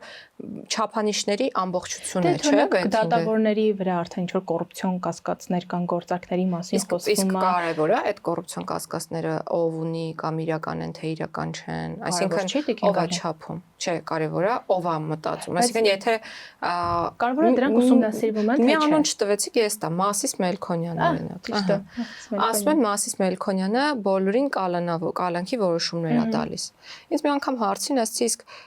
գնացել եք, վերցրել եք վերաքննիչ դատարանից Մասիս Մելքոնյանի որոշումների բողոքարկմանը վերաբերող ակտերը չափել եք, քանի դեպքում է վերաքննիչ դատարանը ուժի մեջ թողել կամ բեկանել նույն դատավորի որոշում։ Ոչ մեկին սա հետաքրքիր չի, բացարձակ։ Եվ ես իրականում իրոք որ ասում չեմ սիրում, որ դատավորներին թիրախավորում են, չեմ սիրում։ Հա պետք է խոսալ դատական համակարգի մասին, բայց ինքը շատ բացասական էֆեկտներ կարա ունենա։ Այսինքն դու հանրային մակարդակում դատավորի նկարով, դատավորի անունով իրեն թիրախավորում ես, ինչ ես ուզում անես, կաշկանդես իրեն հետագա արդարադատություն իրակ ազդես իր վրա, որ մյուս որոշումը կայացնելուց կալանքի, որի դեպքում իրապես կալանք կիրառելու անհրաժեշտություն կա, ինքը լինի կաշկանդված եւ չկիրառի այդ կալանքը։ Դե դուք որպես պաշտոնյա, եթե չեք ուզում թիրախավորելու մասին, մենք որպես լրագրողներ պարտավոր ենք ցանկացած խնդրի դեպքում հարցազրույցել, բայց պետք է մտածենք հետևանքների մասին։ Նախ դատական իշխանությունը իր ձեռքը պետք է վերցնի իր անկախությունը եւ խոսի նաեւ այն մասին, որ իրենք իրապես անկախ են եւ կայացնում են այն որոշումները, որոնք կայացնում են։ Ես կարող եմ իմեջ վերում անել։ Այս չի նշանակում, որ ես ասում եմ դատական իշխանության համակարգում չկան խնդիրներ։ Չէ, կան։ Այդ խնդիրներին նաև մենք արձագանքում ենք։ Եթե տեղյակ եք, նախարարությունը նաև կարգապահական վարույթներ է հարուցում դատավորների նկատմամբ։ Եվ մենք այս տարիների ընթացքում ունեցել ենք դեպքեր, երբ լիազորություններն են դադարեցվել դատավորների, երբ դատավորները հասկանալով, որ իրենց լիազորությունները դադարեցվելու են, դիմում են գրել դուրս են եկել աշխատանքից, այդ դեպքերի մասին էլ չի խոսվում, ունենք խիստ նկատողություններ եւ այլն։ Էս էլ է ինձ համար վեթինգի կոմպոնենտ, բայց կարեւոր է, որ այդ նաև ձեր պատկերացումներում վեթինգը ունենա հստակ չափանիշներ։ Այսինքն, մի չափանիշներից մեկը այն է, որ, չգիտեմ, օրինակ, ժամկետների խախտման ինչ դեպքեր ունի կոնկրետ դատավորը, քանի գործով է մարդու իրավունքների եվրոպական դատարանը օրինակ խախտում արձանագրել իր կողմից կայացված դատական ակտերով, քանի դատավարական խախտում է թույլ տվել, եթե այդպիսիք արձանագրվել են, քանիսն են դրանցից եղել կոպիտ, արդյոք որևէ կապեր ունի ենթամշակույթի հետ, արդյոք կոռուպցիոն սկանդալների հետ կապված իր անունը շրջանառվել է։ Մենք ունեցինք դատավոր կաշառք վերցնելու համար մեղադրանք առաջադրվել, չեմ հիշում, սնանկության դատարանի դատավոր էր։ Ունեցել ենք դատավոր էլի Եկեք մի օրինակ էլ բերեմ, ու այս մեջբերումը, որը անելու եմ, այդ նախկին մի Կարեն Անդրեասյանի վճռապեկում կոռուպցիոն դեպքերի մասին էր, որին էլ ենթադրում եմ, որ օրինակ ձեր իշխանությունը տեղյակ էին, բայց այդ դեպքը այդպես էլ օրինակ Էմար Խունդկարյանը մինչև հիմա էլ ՍԴ դատավոր է, գրում էին, որ եթե վճռապեկ դատարանի եւ նրա երկու պալատների նախագահներ Արման Մկրտումյանը, Դավիթ Ավետիսյանը եւ Երվանդ Խունդկարյանը պատշաճ գործեին, ապա դատական անօրեն վճիռներով հազարավոր սովորական մարդկանցից չէին խլի տունը, փողը, աշխատավարձը, սեփական երեխային, բանտերում չէին հայտնվի անվեղ մարդիկ, իսկ հանձակործները չէին մնա ազատության մեջ։ Okay, Կարեն Անդրեասյանին առաջարկում եմ հրավիրել եւ հարցնել, արդյոք հանցագործության մասին հաղորդում տվել է, թե չի տվել եւ ինչ հետևանքի է ունեցել դա։ Տեղյակ եք եղել այս զեկույցից։ Ես հետո եմ կարդացել, այն ժամանակ որ հրապարակվել է չեմ կարդացել, հետո շատ իրական հպանցիկ, որովհետեւ Տիկին Գալյան, եթե չեմ սխալվում, մեր հարցմանը Կարեն Անդրեասյանը չի պատասխանել այդ մասով, երբ որ նման զեկույց հրապարակել հարցումը արել Իֆոկոմը եւ նա չի պատասխանել։ Երբ որ նախարար էր արդարադատության նախարարության։ Դե չի պատասխանել, Այսինքն եթե անգամ գալ, իսկ կարծում եմ էլի չի պատասխանել։ Դե ուզում ասեմ, ես ինչ ասեմ, ես ունեմ երևույթների հետ կապված իմ կարծիքը եւ իրավականությունը ենթադրում է հստակ պատասխաններ բոլոր հարցերին։ Քանի դեռ չկա կոնկրետություն, հետևություններ անելը շատ դժվար է, եթե բացառությամբ, եթե համատարած եւ հանրության համար շատ ակնհայտ բանի մասին մենք չենք խոսում։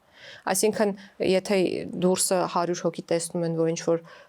մի քանի հոգի մեկին ծեծում են, պարտադիր չի այդ մի քանի հոգին քրեական պատասխանատվության ենթարկվեն, որ հիմնավորենք, որ այդ մի քանի հոգուն այդ մեկին ծեծել են։ Այսինքն այդ բոլորը տեսել են, չէ՞ դա։ Ուզում ասեմ մասշտաբից շատ մեծ բան է կախված։ Տիկին Գալյան, դուք պարզապես զուգադիպություն եք համարել Նիկոլ Փաշինյանի ելույթներից հետո իրավապահ համակարգի գործողությունները, ասելով, որ քրեական գործերը շատ ավելի երկար ուսումնասիրություն է դրանց համար պահանջվում եւ միանգամից հայտարարությունից հետո իրավապահ գործողություններ իրականացնելը դրանք ավելի շատ զուգադիպություն են, քան նախապես պլանավորված այլ գործողություններ, բայց չեք կարծում, որ ոնց որ օքեյ է, որ մարդիկ մտածեն, որ դա հրահանգով արված, պատվիրված է։ Ամենից էլ օքեյ է։ Նպատակահարմարությունը ձեռնելով։ Ամենից էլ օքեյ է, մարդիկ ինչ ուզում են կարող են մտածել, ընդ որում այդ մտածելը ամեն մեկի համար տարբեր մակարդակներում է ու կապված է իրավագիտակցության մակարդակի եւ մի շարք այլ հանգամանքների հետ։ Ես չեմ ասել, որ զուգադիպություն է։ Ես ասել եմ վարչապետը պաշտոնի բերումով գուցեև ավելի շուտ է իմանում որոշակի բաների մասին, քան մենք, օրինակ, նախապատրաստվող օպերացիաների կամ այն տվյալների, որոնք ճանապարհային մամտիկին գալեն, ԱԱԾ-ն է ասում։ Այո, ԱԱԾ-ն ինչ մարմին է։ Վարչապետին ենթակա։ Դե բա ինչի մասին է խոսքը։ Ինչի մասին է խոսքը։ Այսինքն մենք ունենք պետական համակարգ։ Մեկ-մեկ ինձ նենց հարցեր են ուղղում։ Տպավորություն է, որ կամ չեն ուզում պատկերացնել, թե ինչպիսին է մեր պետական կառավարման համակարգը, կամ շատ լավ պատկերացնում են,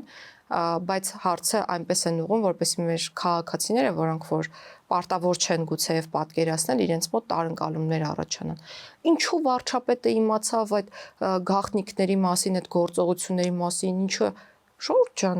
մեր երկրի վարչապետն է, ոնց որ ինձ հարցնեք, ինչու դուք իմացաք քրեակատարողական ծառայությունում ինչ որ մեկը հացադուլ է անում կամ չգիտեմ եսի ինչ է։ Տպավորությունների մասին ենք քաղաքացիների խոսում։ Քաղաքացիները ինչ ուզում են, կարող են մտածել, իրենք ունեն ազատություն մտածելու, բայց շատ լավ եւ ընկալումների տեսանկյունից ունեն ազատություն ընտրելու այն, ինչին ուզում են հավատալ։ Բայց շատ լավ կլինի, որ մենք այդ քննադատական մտածողությունը զարգացնենք։ Այսինքն մարդիկ սկսեն հարցեր տալ, ոչ թե նյութը կարդալ եւ որպես բացարձակ ճշմարտություն ընկալել, այլ հարցեր տալ։ Դե այդ կասկածը հարցեր տալուց է էլի առաջանում։ Մի րոպե, եթե վարչապետը այսօր օրինակ ասում է, որ հերո չգնանք, օրինակների վրա էլ կարող ենք քննարկել։ Այս մարդիկ օրինակ այսպիսի ակտ են կատարել, ենթադրաբար, չգիտեմ, պետական գաղտնիք են հրապարակել կամ զբաղվել են այսինչ գործունեությամբ եւ այլն, հաջորդ օրը կամ նախորդ օրը կամ 2 օր հետո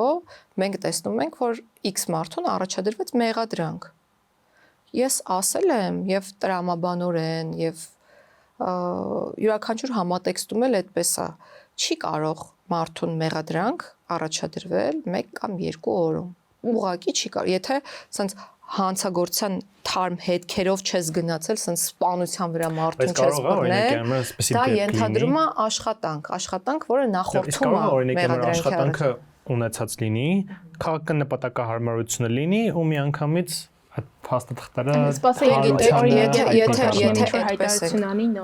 Եթե այդպես ենք մտածում, ամեն ինչ էլ կարա լինի, բայց իրականությանը պետք է չգիտեմ աչքերի մեջ դնել։ Չէ, ամեն ինչ ձեր կարծիքով օրինակ ազգային անվտանգության ծառայությունը, ներքին գործերի նախարարությունը չեն շփվում վարչապետի հետ, պետքա սպասեն, լսեն, տեսնեն վարչապետը ինչ է ասում, հեռուստատեսությամբ ինչ որ բաներ անեն, վարչապետը իրենց ղեկավարն է։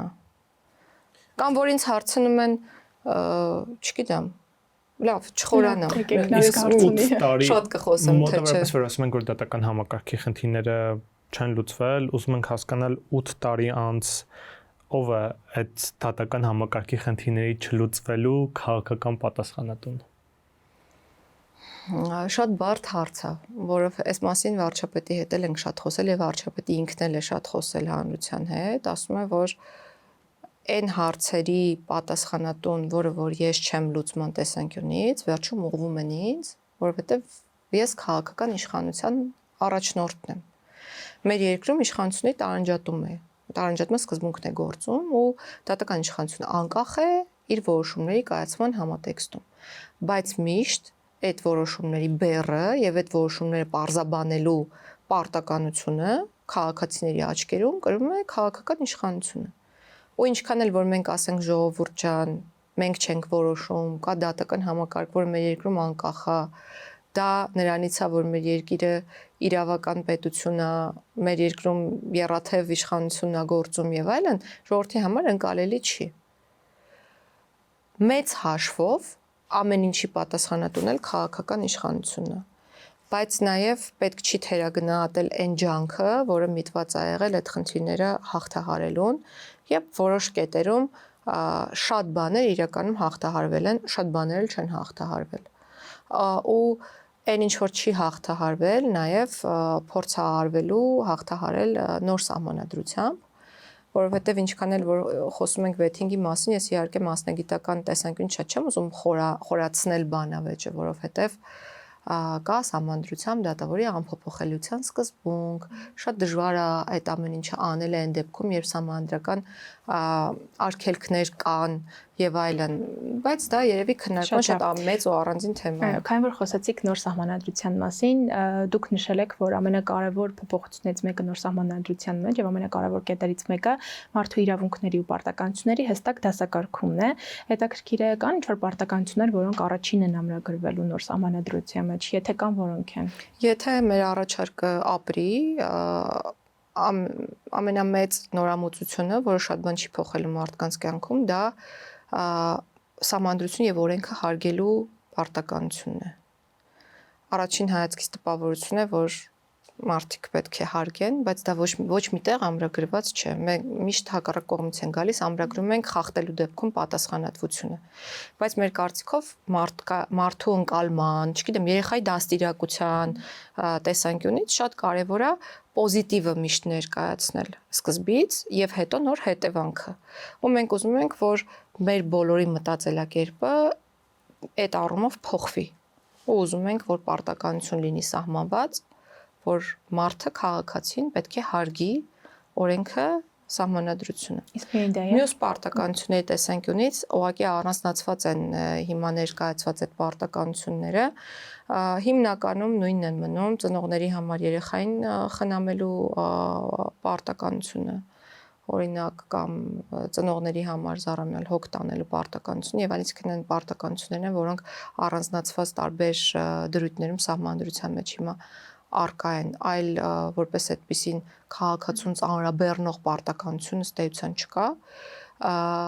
Իրավունքների շրջանակն ենք ընդլայնում են տեսանկյունից, որ բոլոր իրավունքները դիտում ենք որպես հիմնարար իրավունքներ, այդ թվում առողջության, սոցիալական ապահովության իրավունքը, իրականում սա շատ մեծ քայլ է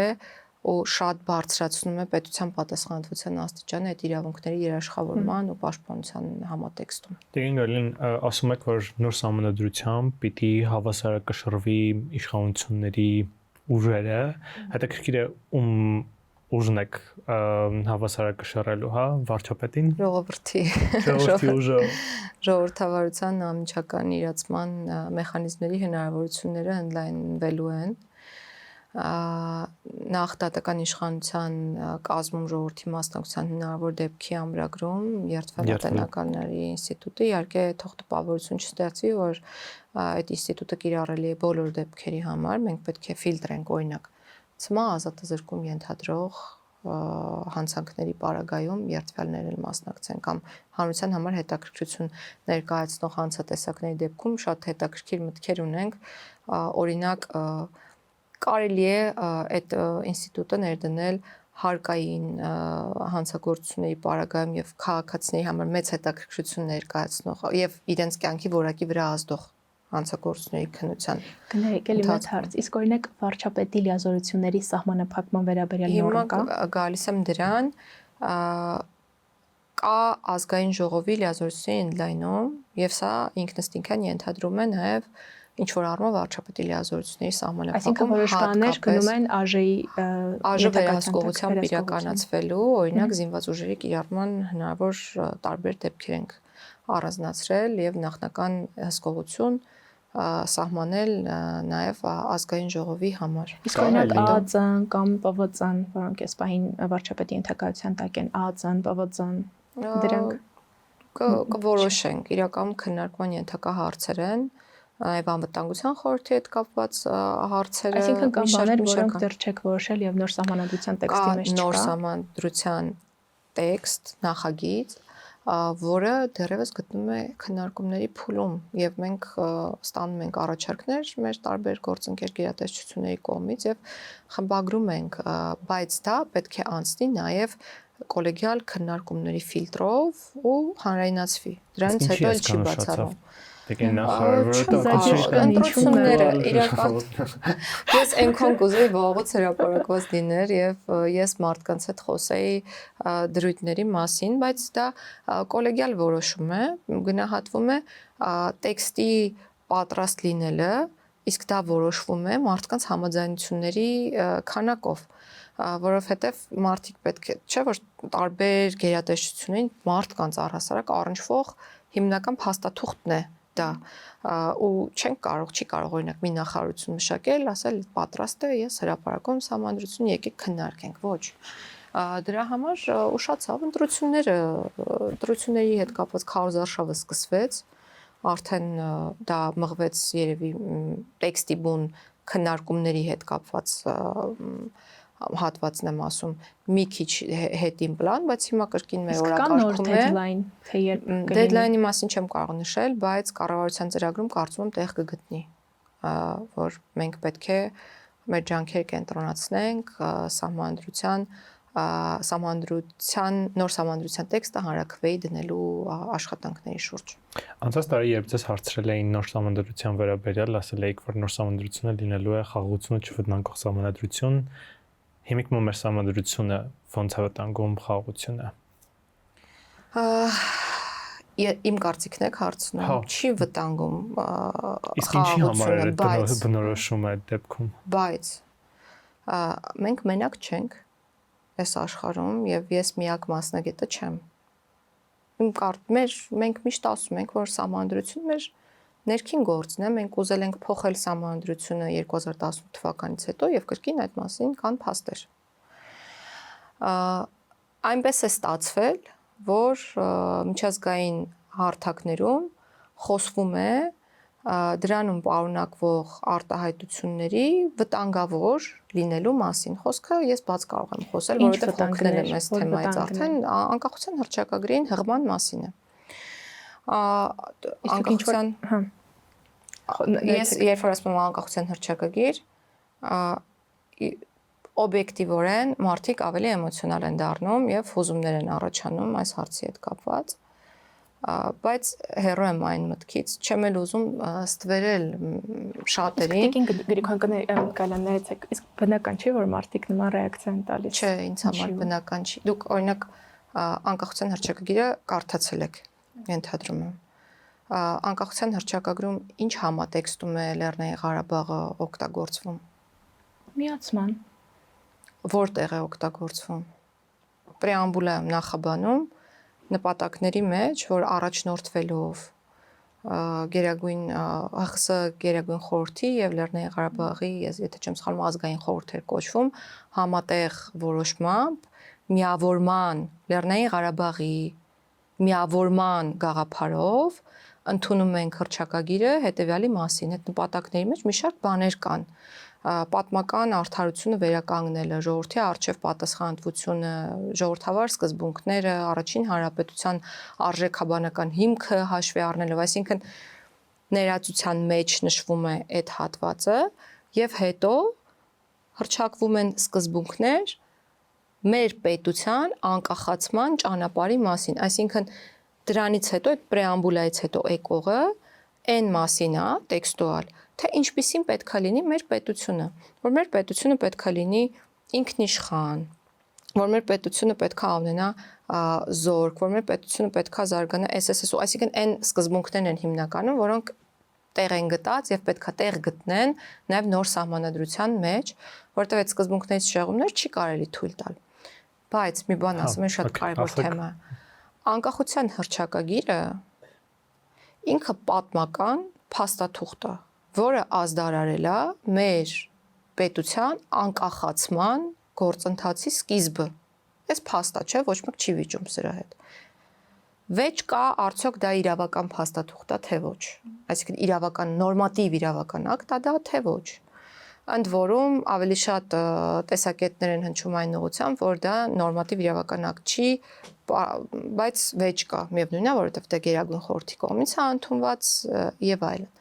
Դրանից հետո մենք ընդունել ենք սահմանադրություն, որի պրեամբուլան հղումը պարունակում անկախության հռչակագրի իրականում ոչ թե անկախության հռչակագրի սկզբունքներին, այլ պրեամբուլային, այդ նպատակին։ Հիմա հարցը այդ նպատակը ժամանակավրեպ է այսօր թե ժամանակավրեպ չի։ Բայց դա ամեն դեպքում վերնորմատիվային հիմնադիր փաստաթուղթ չի։ Այո, բայց եթե սահմանադրությունը ենթադրենք այո, եթե սահմանադրությունը հարցը հետևյալն է, հղում չպարունակի անկախության հռչակագրին, անկախության հռչակագրի իր գոյությունը որպես պատմական փաստաթուղթ եւ փաստ դադարեցնում է թե ոչ։ Լավ, եկեք մի ուրիշ հարց տամ, այդ դեպքում Սահմանադրական դատարանը ինչու որոշում կայացրեց, որ խաղաղության պայմանագիրը ոչ մի ձևով չի հակաս։ Ճիշտ արեց։ Բայց այստեղ ինչ-որ հակասություն չկա, Չէ, ճիշտ արեց։ Մենք միշտ նշում ենք բոլոր միջազգային հարթակներում։ Խնդրում եմ, լսեք մեր ԱԳՆ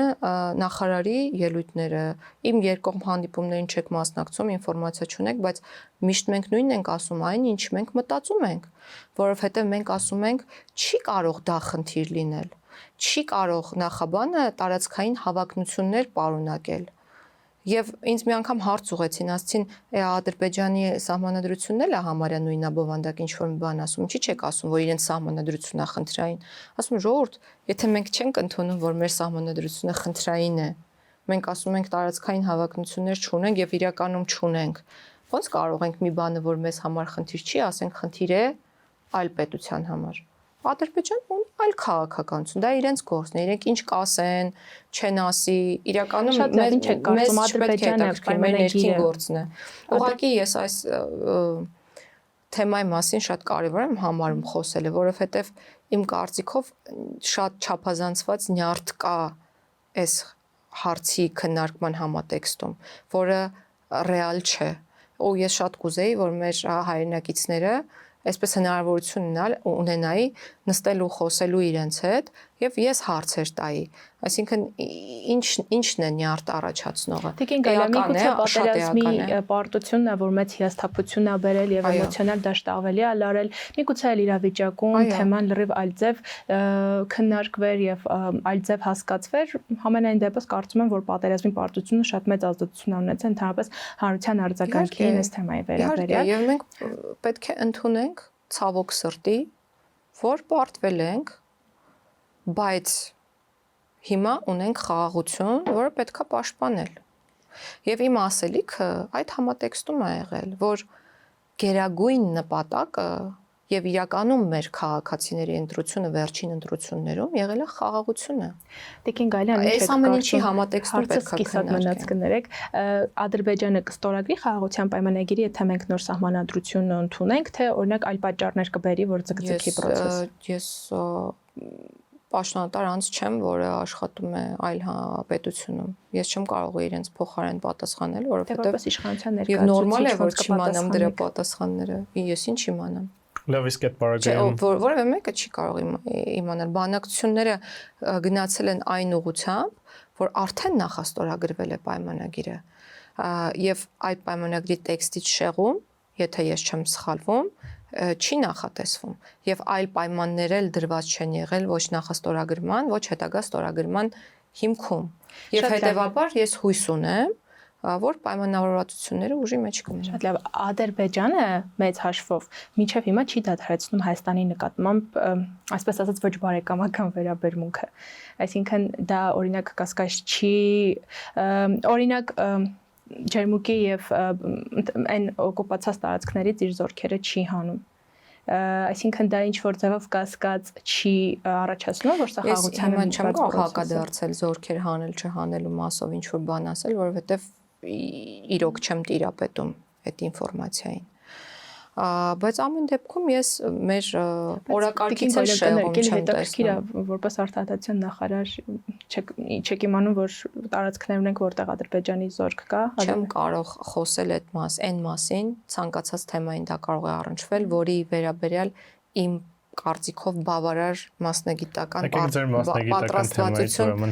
պատրաստվածություն չունեմ, սա է խնդիրը եւ կարծում եմ դա շատ ճիշտ մոտեցում է։ Քանի որ քաղաքացիական պայմանագիր կուսակցություն ազգային ժողովում ունի մեծամասնություն, սամանդրական մեծամասնություն, ունիկալ մեծամասնություն, բայց ունի սամանդրական մեծամասնություն, այս բանը ոնց է պատկերացնում, ոնց է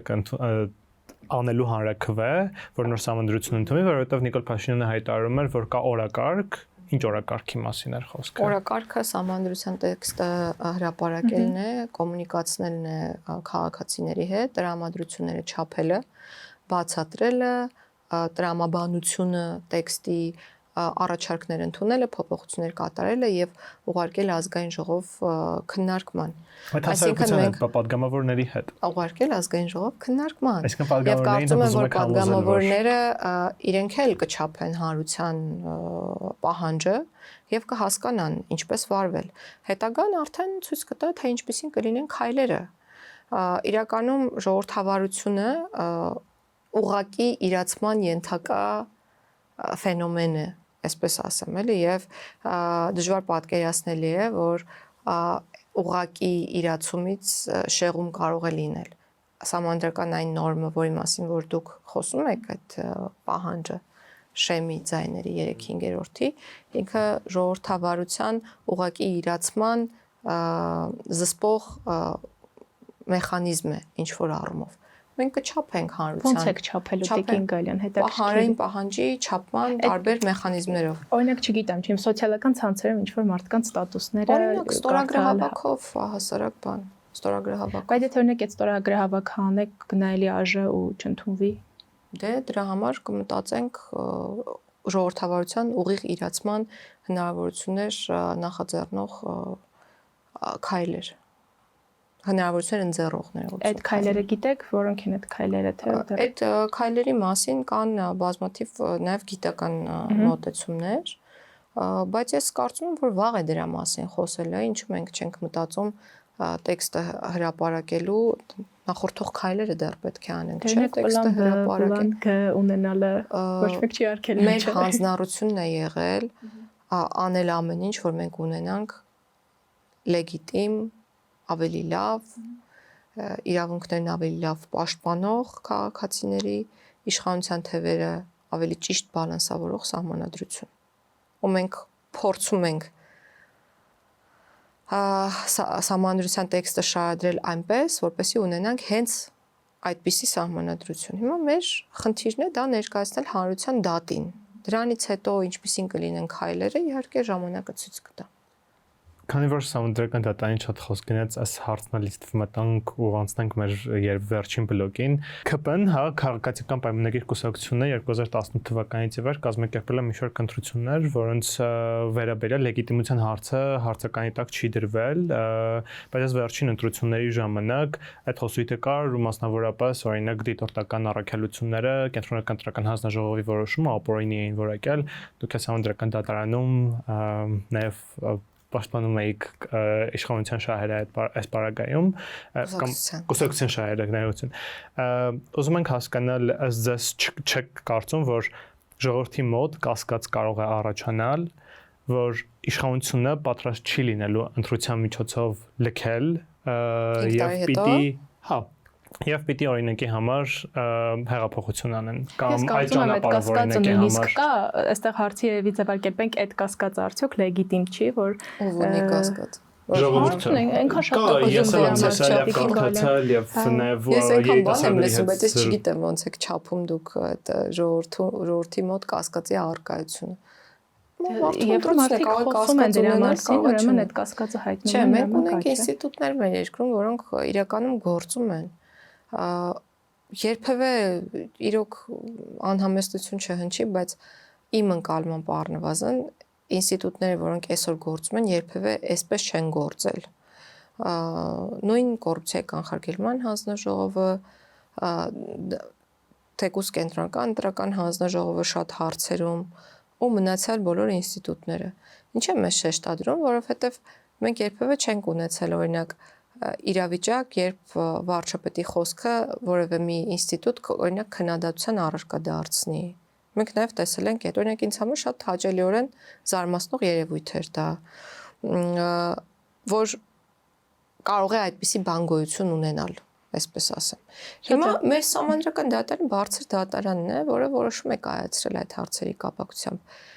Ես հարգում եմ բարձր դատարանի որոշումը եւ կարծում եմ, որ քաղաքացին էլ պետք է հարգի բարձր դատարանի որոշումը։ Եվ սրանով ամեն ինչ ավարտված է։ Այսինքն ինչն ենք մենք քննարկում, որ իշխանությունը կարող է ինչ անել, ապացուցել է այս իշխանությունը, որ ընտրություններ չի կեղծում, կաշառք չի բաժանում, ու ինչ նպատակ պետք է հետապնդի, որ օրինակ սկսի հակառակ վարքագիծը դրսևորել։ Ես չեմ պատկերացնում։ Եթե կլինեն նման իրավիճակներ, խնդրեմ։ Թող Gen-Z հեղափոխություն լինի, իրականում։ Ոնց Քենիայում։ Չէ, Քենիայի օրինակը շատ վատն էր իրականում։ Պրոցեսի մասին սահմանադրական դատարան։ Ես իմ ընկալումներ ունեմ, որոնց մասին նաև սահմանադրական դատարանում եմ խոսել։ Ինձ համար այդտեղ անարդարության շատ մեծ կոմպոնենտ կա, եթե խոսքը վերաբերում է Բարգավաճ Հայաստան կուսակցությանը եւ այդ ձայների հաշվարկի մեխանիզմին։ Անարդարությունն է, որովհետեւ այդ կուսակցությունը ոչ իրենք պետք է 8%-անոց չեմ հաղթահարեին միանշանակ ինձ համար։ Անկասում չգիտեմ, ես այս հարցը երբևէ առիթ կլինի քննարկելու թե ոչ, շատ կուզեի, որ ինչ որ մի ձևաչափով հարցը քննարկվեր, որովհետև իրենք փաստացի դաշինք են։ Պատկերացրեք մի իրավիճակ, կա կուսակցություն, օրինակ բոլորին DMM-ը, կամ չգիտեմ, ցանկացած այլ, այո, ինքնալուծարվեց։ Ինչ որ մի կուսակցություն, որը իրոք կուսակցություն է եւ ունի իր կուսակցական ցուցակը։ Քանի որ ինքը մի կուսակցություն է եւ մարդիկ գաղափարական իմաստով նույն արժեքների կրողն են, ունեն X լսարան, չէ՞։ Այդ լսարանը իրենց ֆինանսավորման աղբյուրն է հանդիսանում նաև ինչ որ առումով, այսինքն իրենք մրցակցում են այն պայմաններում, երբ որ իրենք ունեն գաղափարներ, գաղափարների կրողներ, որոնք մի խումբ են, եւ ֆինանսական աղբյուրներ։ Եվ կա մի կուսակցություն անվանվող փաստացի դաշինք, որի կուսակցական ցուցակում կան 3 կամ ավել կուսակցության ներկայացուցիչներ, տարբեր գաղափարական հենքերով, տարբեր խմբի մարդկանցով որպես հետևորդներ եւ տարբեր ֆինանսական աղբյուրներով։ Հիմա այս երկուսի մրցակցությունը, եթե որևէ մեկը կլինի, որ ինձ կասի հավասար է, ես դրան չեմ հավատա։ Բայց եթե արդարացիա բանից ենք խոսում, եթե օրենքը թույլ է տալիս կամ եթե ինչ-որ ձևով չի արգելում, չի սահմանափակում, դե չգիտեմ հիմա, եթե տարբերակ կա, չէ, ես ասում եմ ինձ արդարությունն է քննարկում։ Ես համաձայն եմ, օքեյ, օրենքը կա, մեկնաբանվել է այն կերպ, որ մեկնաբանվել է, շատ լավ։ Տեսեք, մյուս իրավիճակում էլ կա դաշինք։ Դաշինքը պիտի հաղթահարի 8 եւ ավել տոկոս, 8 կամ 10%։ Այդ դաշինքի, որը իրականում գրանցվել է որպես դաշինք, եւ այն կուսակցության մեջ էլ անհավասարություն, այդտեղ էլ կա անարդարություն։ Այսինքն մեկը կուսակցական ցուցակով է առաջադրվել 4%-ը հաղթարում, եւ այս խնդիրները մենք օրենսդրական մակարդակում կլուծենք առաջիկայում, որպեսզի նույն իրավիճակները չունենանք։ Մենք ունենք օրենսդրական նախագիծ, այս խնդիրները թիրախավորող եւ լուծող եւ առաջիկայում կքննարկենք։ Ասնելով մյուս բլոկին ուզում ենք հասկանալ ըստ ձեզ Հայաստանում քաղբանտարկյալներ կան։ Ոչ, 1000 անգամ ասել եմ այդ մասին։ Ովքեր են քաղբանտարկյալները։ Այն մարդիկ, ովքեր որ քաղաքական դուք ասեք լավ ովքեր են քաղբանտ։ Չէ, ինձ է տակիր ովքեր են։ Ըստ իս այն մարդիկ, ովքեր որ քաղաքական հայտարարություններ են անում եւ այդ հայտարարությունների համար նրանց վրա օրինակ ճակերտավոր ասված ոնց տարածված է քրեական գործեր են կարվում կամ հարուցվում, կարվել է այդ ճակերտների մեջ։ Հիմա հետաքրքիր է ոնց որ Հայաստանում ունեցել ենք նման դեպքեր, շատ հայտնի եւ նույնիսկ քաղաքասարակություններ դրա մասին խոսում, օրինակ քաղաքասարակությունը նույն ինտենսիվությամբ չի խոսում Գագիկ Ծառուկյանի մասին, ինչ խոսում էր Արթուր Օսիպյանի մասին, որ նա քաղբանտարկել է։ Ինչ եղավ այդ օրինակում։ Արթուր Օսիպյանի դեպքում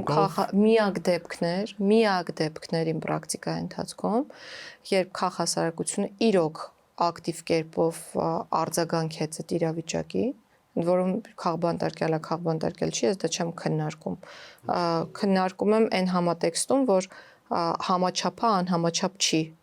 այդ վարքագծին միտված արձագանքը հա, այդ կարող են քննարկել։ Օրինակ, չգիտեմ, մարդիկ կան, որ կարան ասեն համաչափ, մարդիկ կան, որ կարան ասեն համաչափ չի։ Հիմա իր դեպքը միակն էր, որ քաղաքասարակություն շատ ակտիվ արձագանքեց ու նաև պետությունն էլ արձագանքեց քաղաքասարակությանը։ Իսկ ըստ էս ինչու քաղաքասարակությունը այդպես արձագանքեց, ուրեմն կար չէ խնդիր, որպես այդպեսին կալանքի կար գուցե չենք քննարկում այդ, ես հիմա այդ չեմ քննարկում, բայց քննարկում եմ համաչափությունը եւ ես իմ ասած ավելի լայն է, այսինքն այն վարքագիծը, որը հանրային վտանգավոր կարող է դիտարկվել, ընդ որում հանրային վտանգավոր պարտադիր չի գործողություն լինի, կարող խոսքը լինի, նույնիսկ անգործությունը կարող է լինել եւ այլն, կալանքի համաչափության տեսանկյունից եմ հարցը քննարկում, բայց այդ դաշտել էթիկապես չեմ կարող մտնել, որովհետեւ դատավորն է նման որոշում կայացրել։ Հիմա այս համատեքստում, երբ որ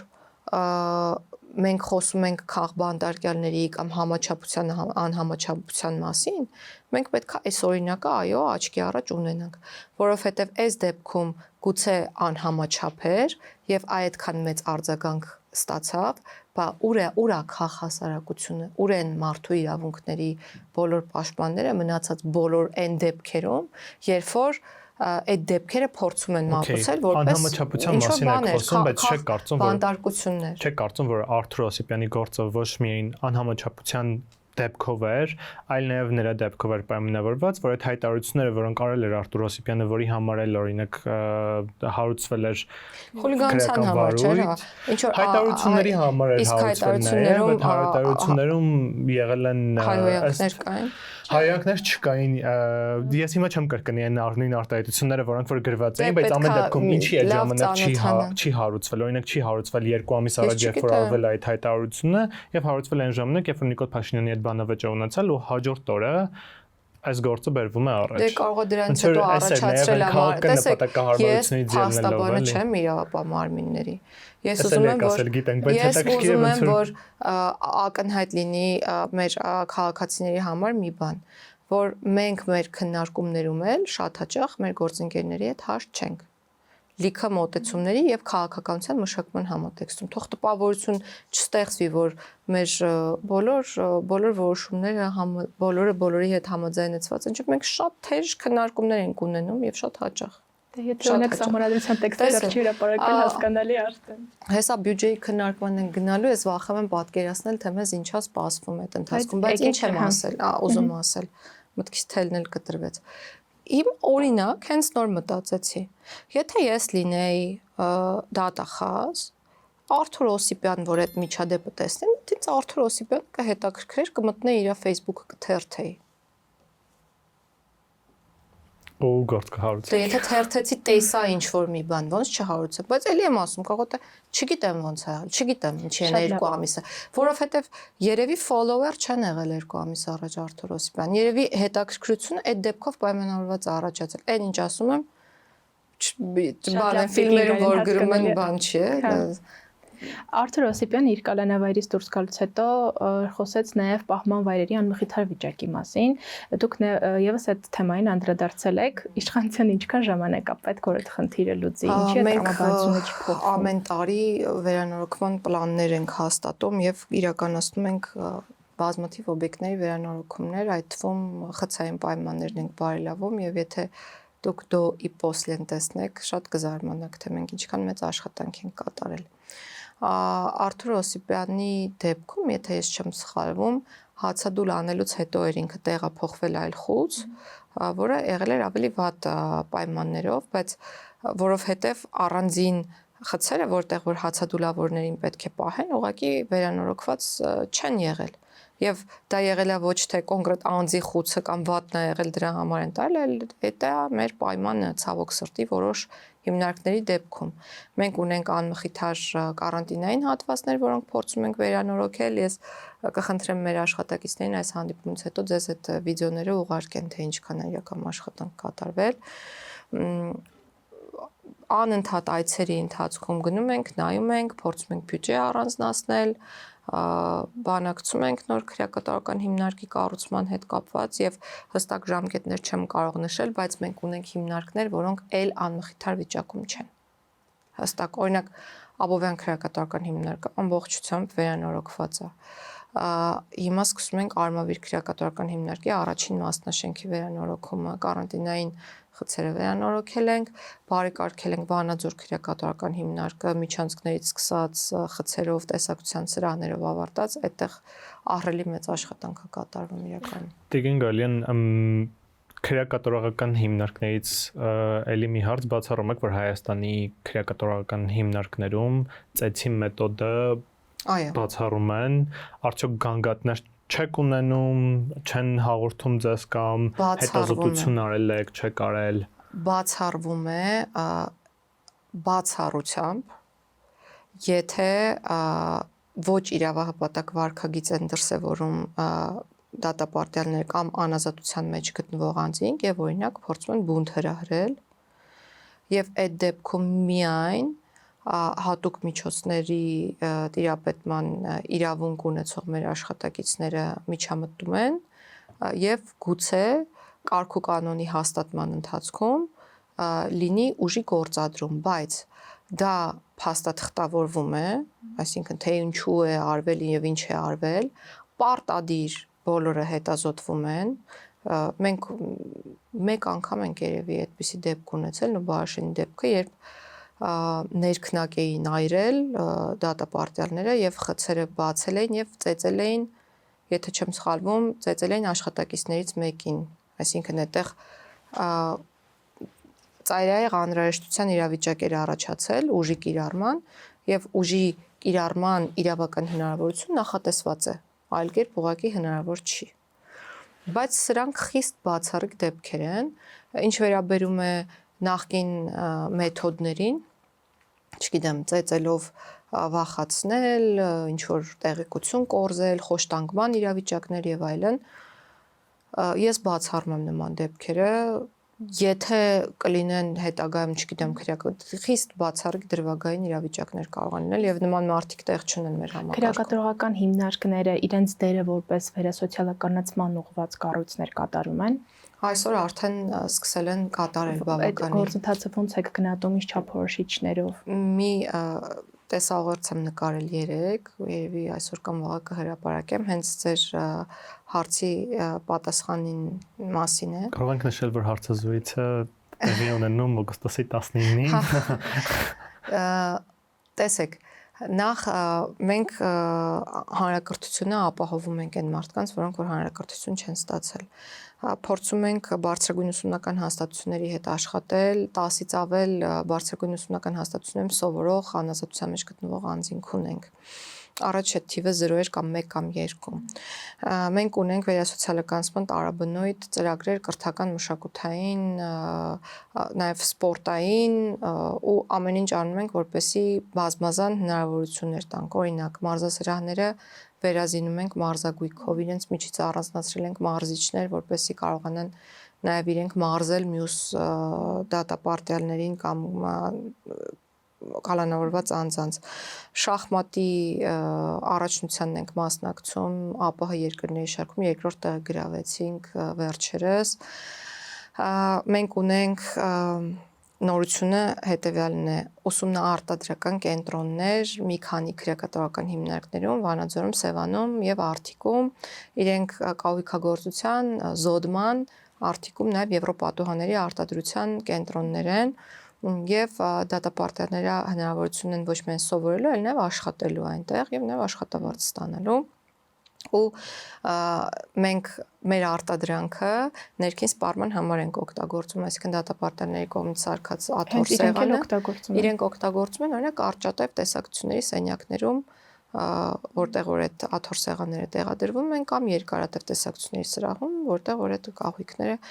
տեղադրվում են։ Ու այս ծրագրերը շարունակական են լինելու, նպատակ ունենք Աբովյանում կարի արհեստանոց բացել, որպեսզի անազատության մեջ գտնվող կանայք կարողանան արտադրել սավաններ եւ կրկին ներքին սպառման համար դա կօգտագործենք եւ կահույքագործության արտադրամասեր նաեւ նախատեսում ենք, որ պետք է ստեղծվի Արմավիր քրեակատորական հիմնարկում։ Մենք շատ ենք շեշտադրում այդ վերասոցիալականացման ճանապարհը ու ասում ենք, որ համաներում չի լինելու, պետք չի այդ հույսով ապրել, որովհետև շատ կարևոր է, որ դուք աշխատեք ինքներդ ձեր վրա եւ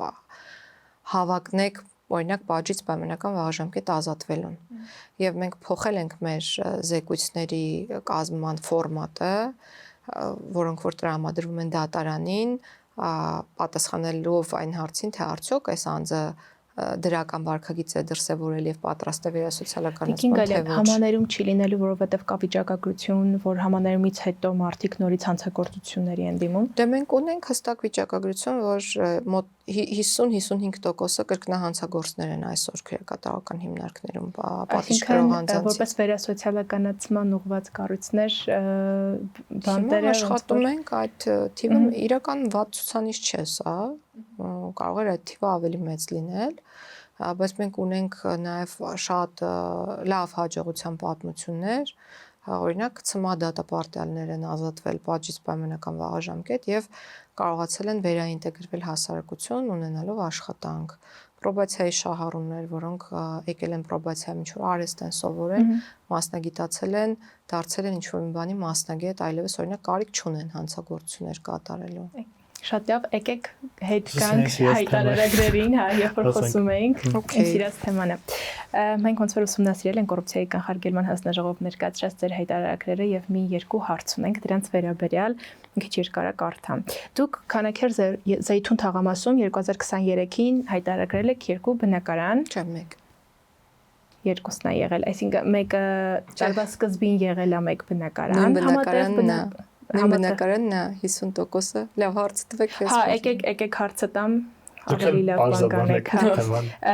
Մեկը համատեղ ձեռք բերված էր, մյուսը նվիրատվությամբ էր։ Այդ նույնի 50%-ն է նվիրատվությունը։ 50%-ը նույն բնակարանի նվիրատվությունն է։ Ես հիմա եթե բնակարանը ձեզ հետաքրքիր է, պատմեմ ինչի մասին է խոսքը։ Շատ լավ, եկեք բայց հարցը կտամ։ Ձեռք եմ բերել 2019 թվականին հիպոթեկային, այո, 2019 թվականին ձեռք բերված բնակարանի մասն է խոսքը, եւ ես այդ ժամանակ ամուսնացած էի։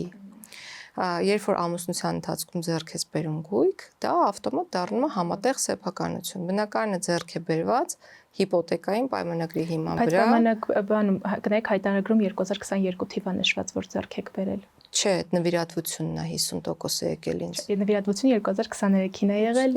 Կնայեմ, բայց չէ, անհնար է, որովհետև կարող եք հետ գնալ 2020 թվականի իմ հայտարարագիրը նայել եւ այդ բնակարանը կրկին կտեսնեք։ Անհնար է, որ հայտարարագրած չլինի, բայց դե հենց հիմա ստուգ եք, որ ասեք։ 2019-ին ձեռք եմ բերել հիպոթեկային պայմանագրով, այն ժամանակ ես հասկացա ինչու է խնդիրը։ Փնտրեք գնման իրավունքի բաժնում։ Դա հայտարարագրերում երևում է։ Չի պաշտպանված է գրված, որոշ բաներ կա, դա հիպոթեկով ձեռք բերված բնակարանը 2017 թվականին սկզբնական շրջանում դա ձևակերպվում է որպես փոխառություն տրամադրված կառուցապատողին եւ բանկից վերցված համարժեք փոխառություն եւ ձևակերպվում է գնման իրավունքը որպես ինձ սեփականությամբ իրավունքով պատկանող իրավունք։ Հետո երբ արդեն այդ բնակարանի միասնական այդ, չգիտեմ ինչը ստանում են, գրանցվում է սեփականության իրավունքը։ Երբ որ գրանցվել է սեփականության իրավունքը, այդ սեփականության իրավունքը գրանցվել է իմ եւ իմ նախկին ամուսնու անունով։ Հետո երբ մենք ամուսնալուծվել ենք,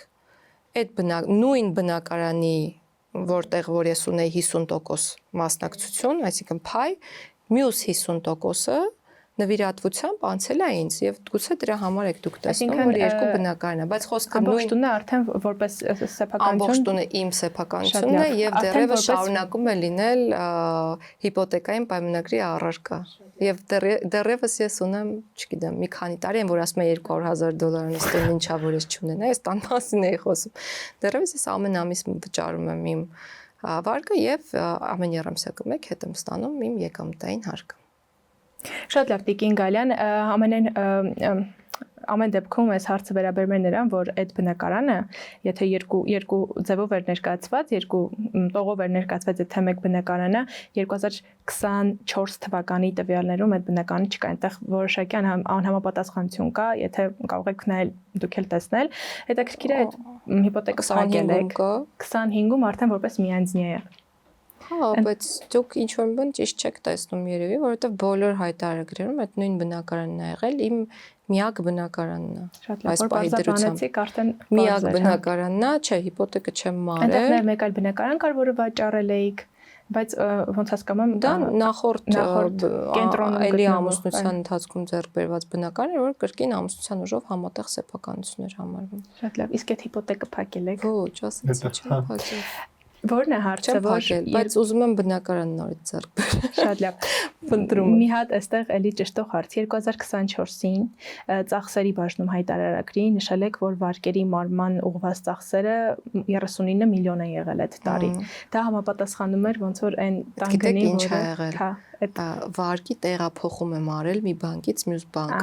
Այսինքն մի բանկը ֆինանսավորել է, մյուս բանկում դրա չափով մարել ենք։ Հասկացա, լավ։ Եվ վարկը տեղափոխել ենք մեկ այլ բանկ, այլ հարցեր չկան։ Շնորհակալություն։ Չէ, հիմա հայտարարագրի հետ կապված։ Չէ, չի կարող։ Որովհետև երբ որ նայում ես ուսումնասիրում ես, տպավորություն է ստեղծվում, որ ինչ որ մի բան վճարվել է, բայց հետո հաջորդ տարվա հայտարարագրում դրանք ոնց որ էլի այդ վարկը կա։ Շնորհակալություն, որ բարձրաբանեցիք։ Վարկի տեղափոխման process-ն է արտացոլված, ուղղակի գուցե մեխանիզմն է այդպես չեն կարա չգրենք, բայց գրելն էլ երևի տարընկալումներ է առաջացնում։ Կանխավճարը հավաքել եք։ Համարյա, պարտքավճարների հաշվին ասեմ ձեզ։ Չէ, հա, համարյա, նայած ինչ կմտածեմ անել, չնայած հիմա քանի որ մենք շատ կաշկանդված ենք այլ եկամուտներ ունենալու հարցում, որովհետև մեր նկատմամբ գործում են անհամատեղելիության պահանջները, փորձում ես ինչ որ առումով գոնե դիվերսիֆիկացնել եկամուտդ եւ մտածում ես օրինակ չգիտեմ գուցե ինչ որ փոքրիկ ներդրում անես կամ ավանդ թեկուս դնես եւ այլն, բայց ես իմ հակվածությունը բնակարաններն են։ Այս ֆոնի ես ուզում եմ երիտասարդների խնդիրներից մեկը բարձրաձայնել Տիկին Գալյան, որ տուն գնելը հիմա երիտասարդների համար լուրջ խնդիր է, մարդիկ ոնց որ շատ թանկ է, ես էլ շուկան այսպես ուսումնասիրեցի։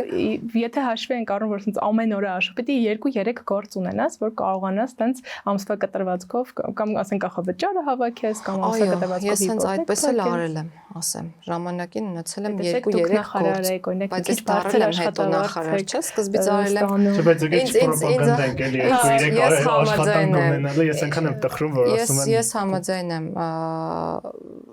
համաձայն եմ։ Այնպես չի, որ ես հիմա նախարարեմ, ինձ համար տների գները բարձր չեն։ Չէ, ինձ համար էլ են տների գները բավականին բարձր։ Ու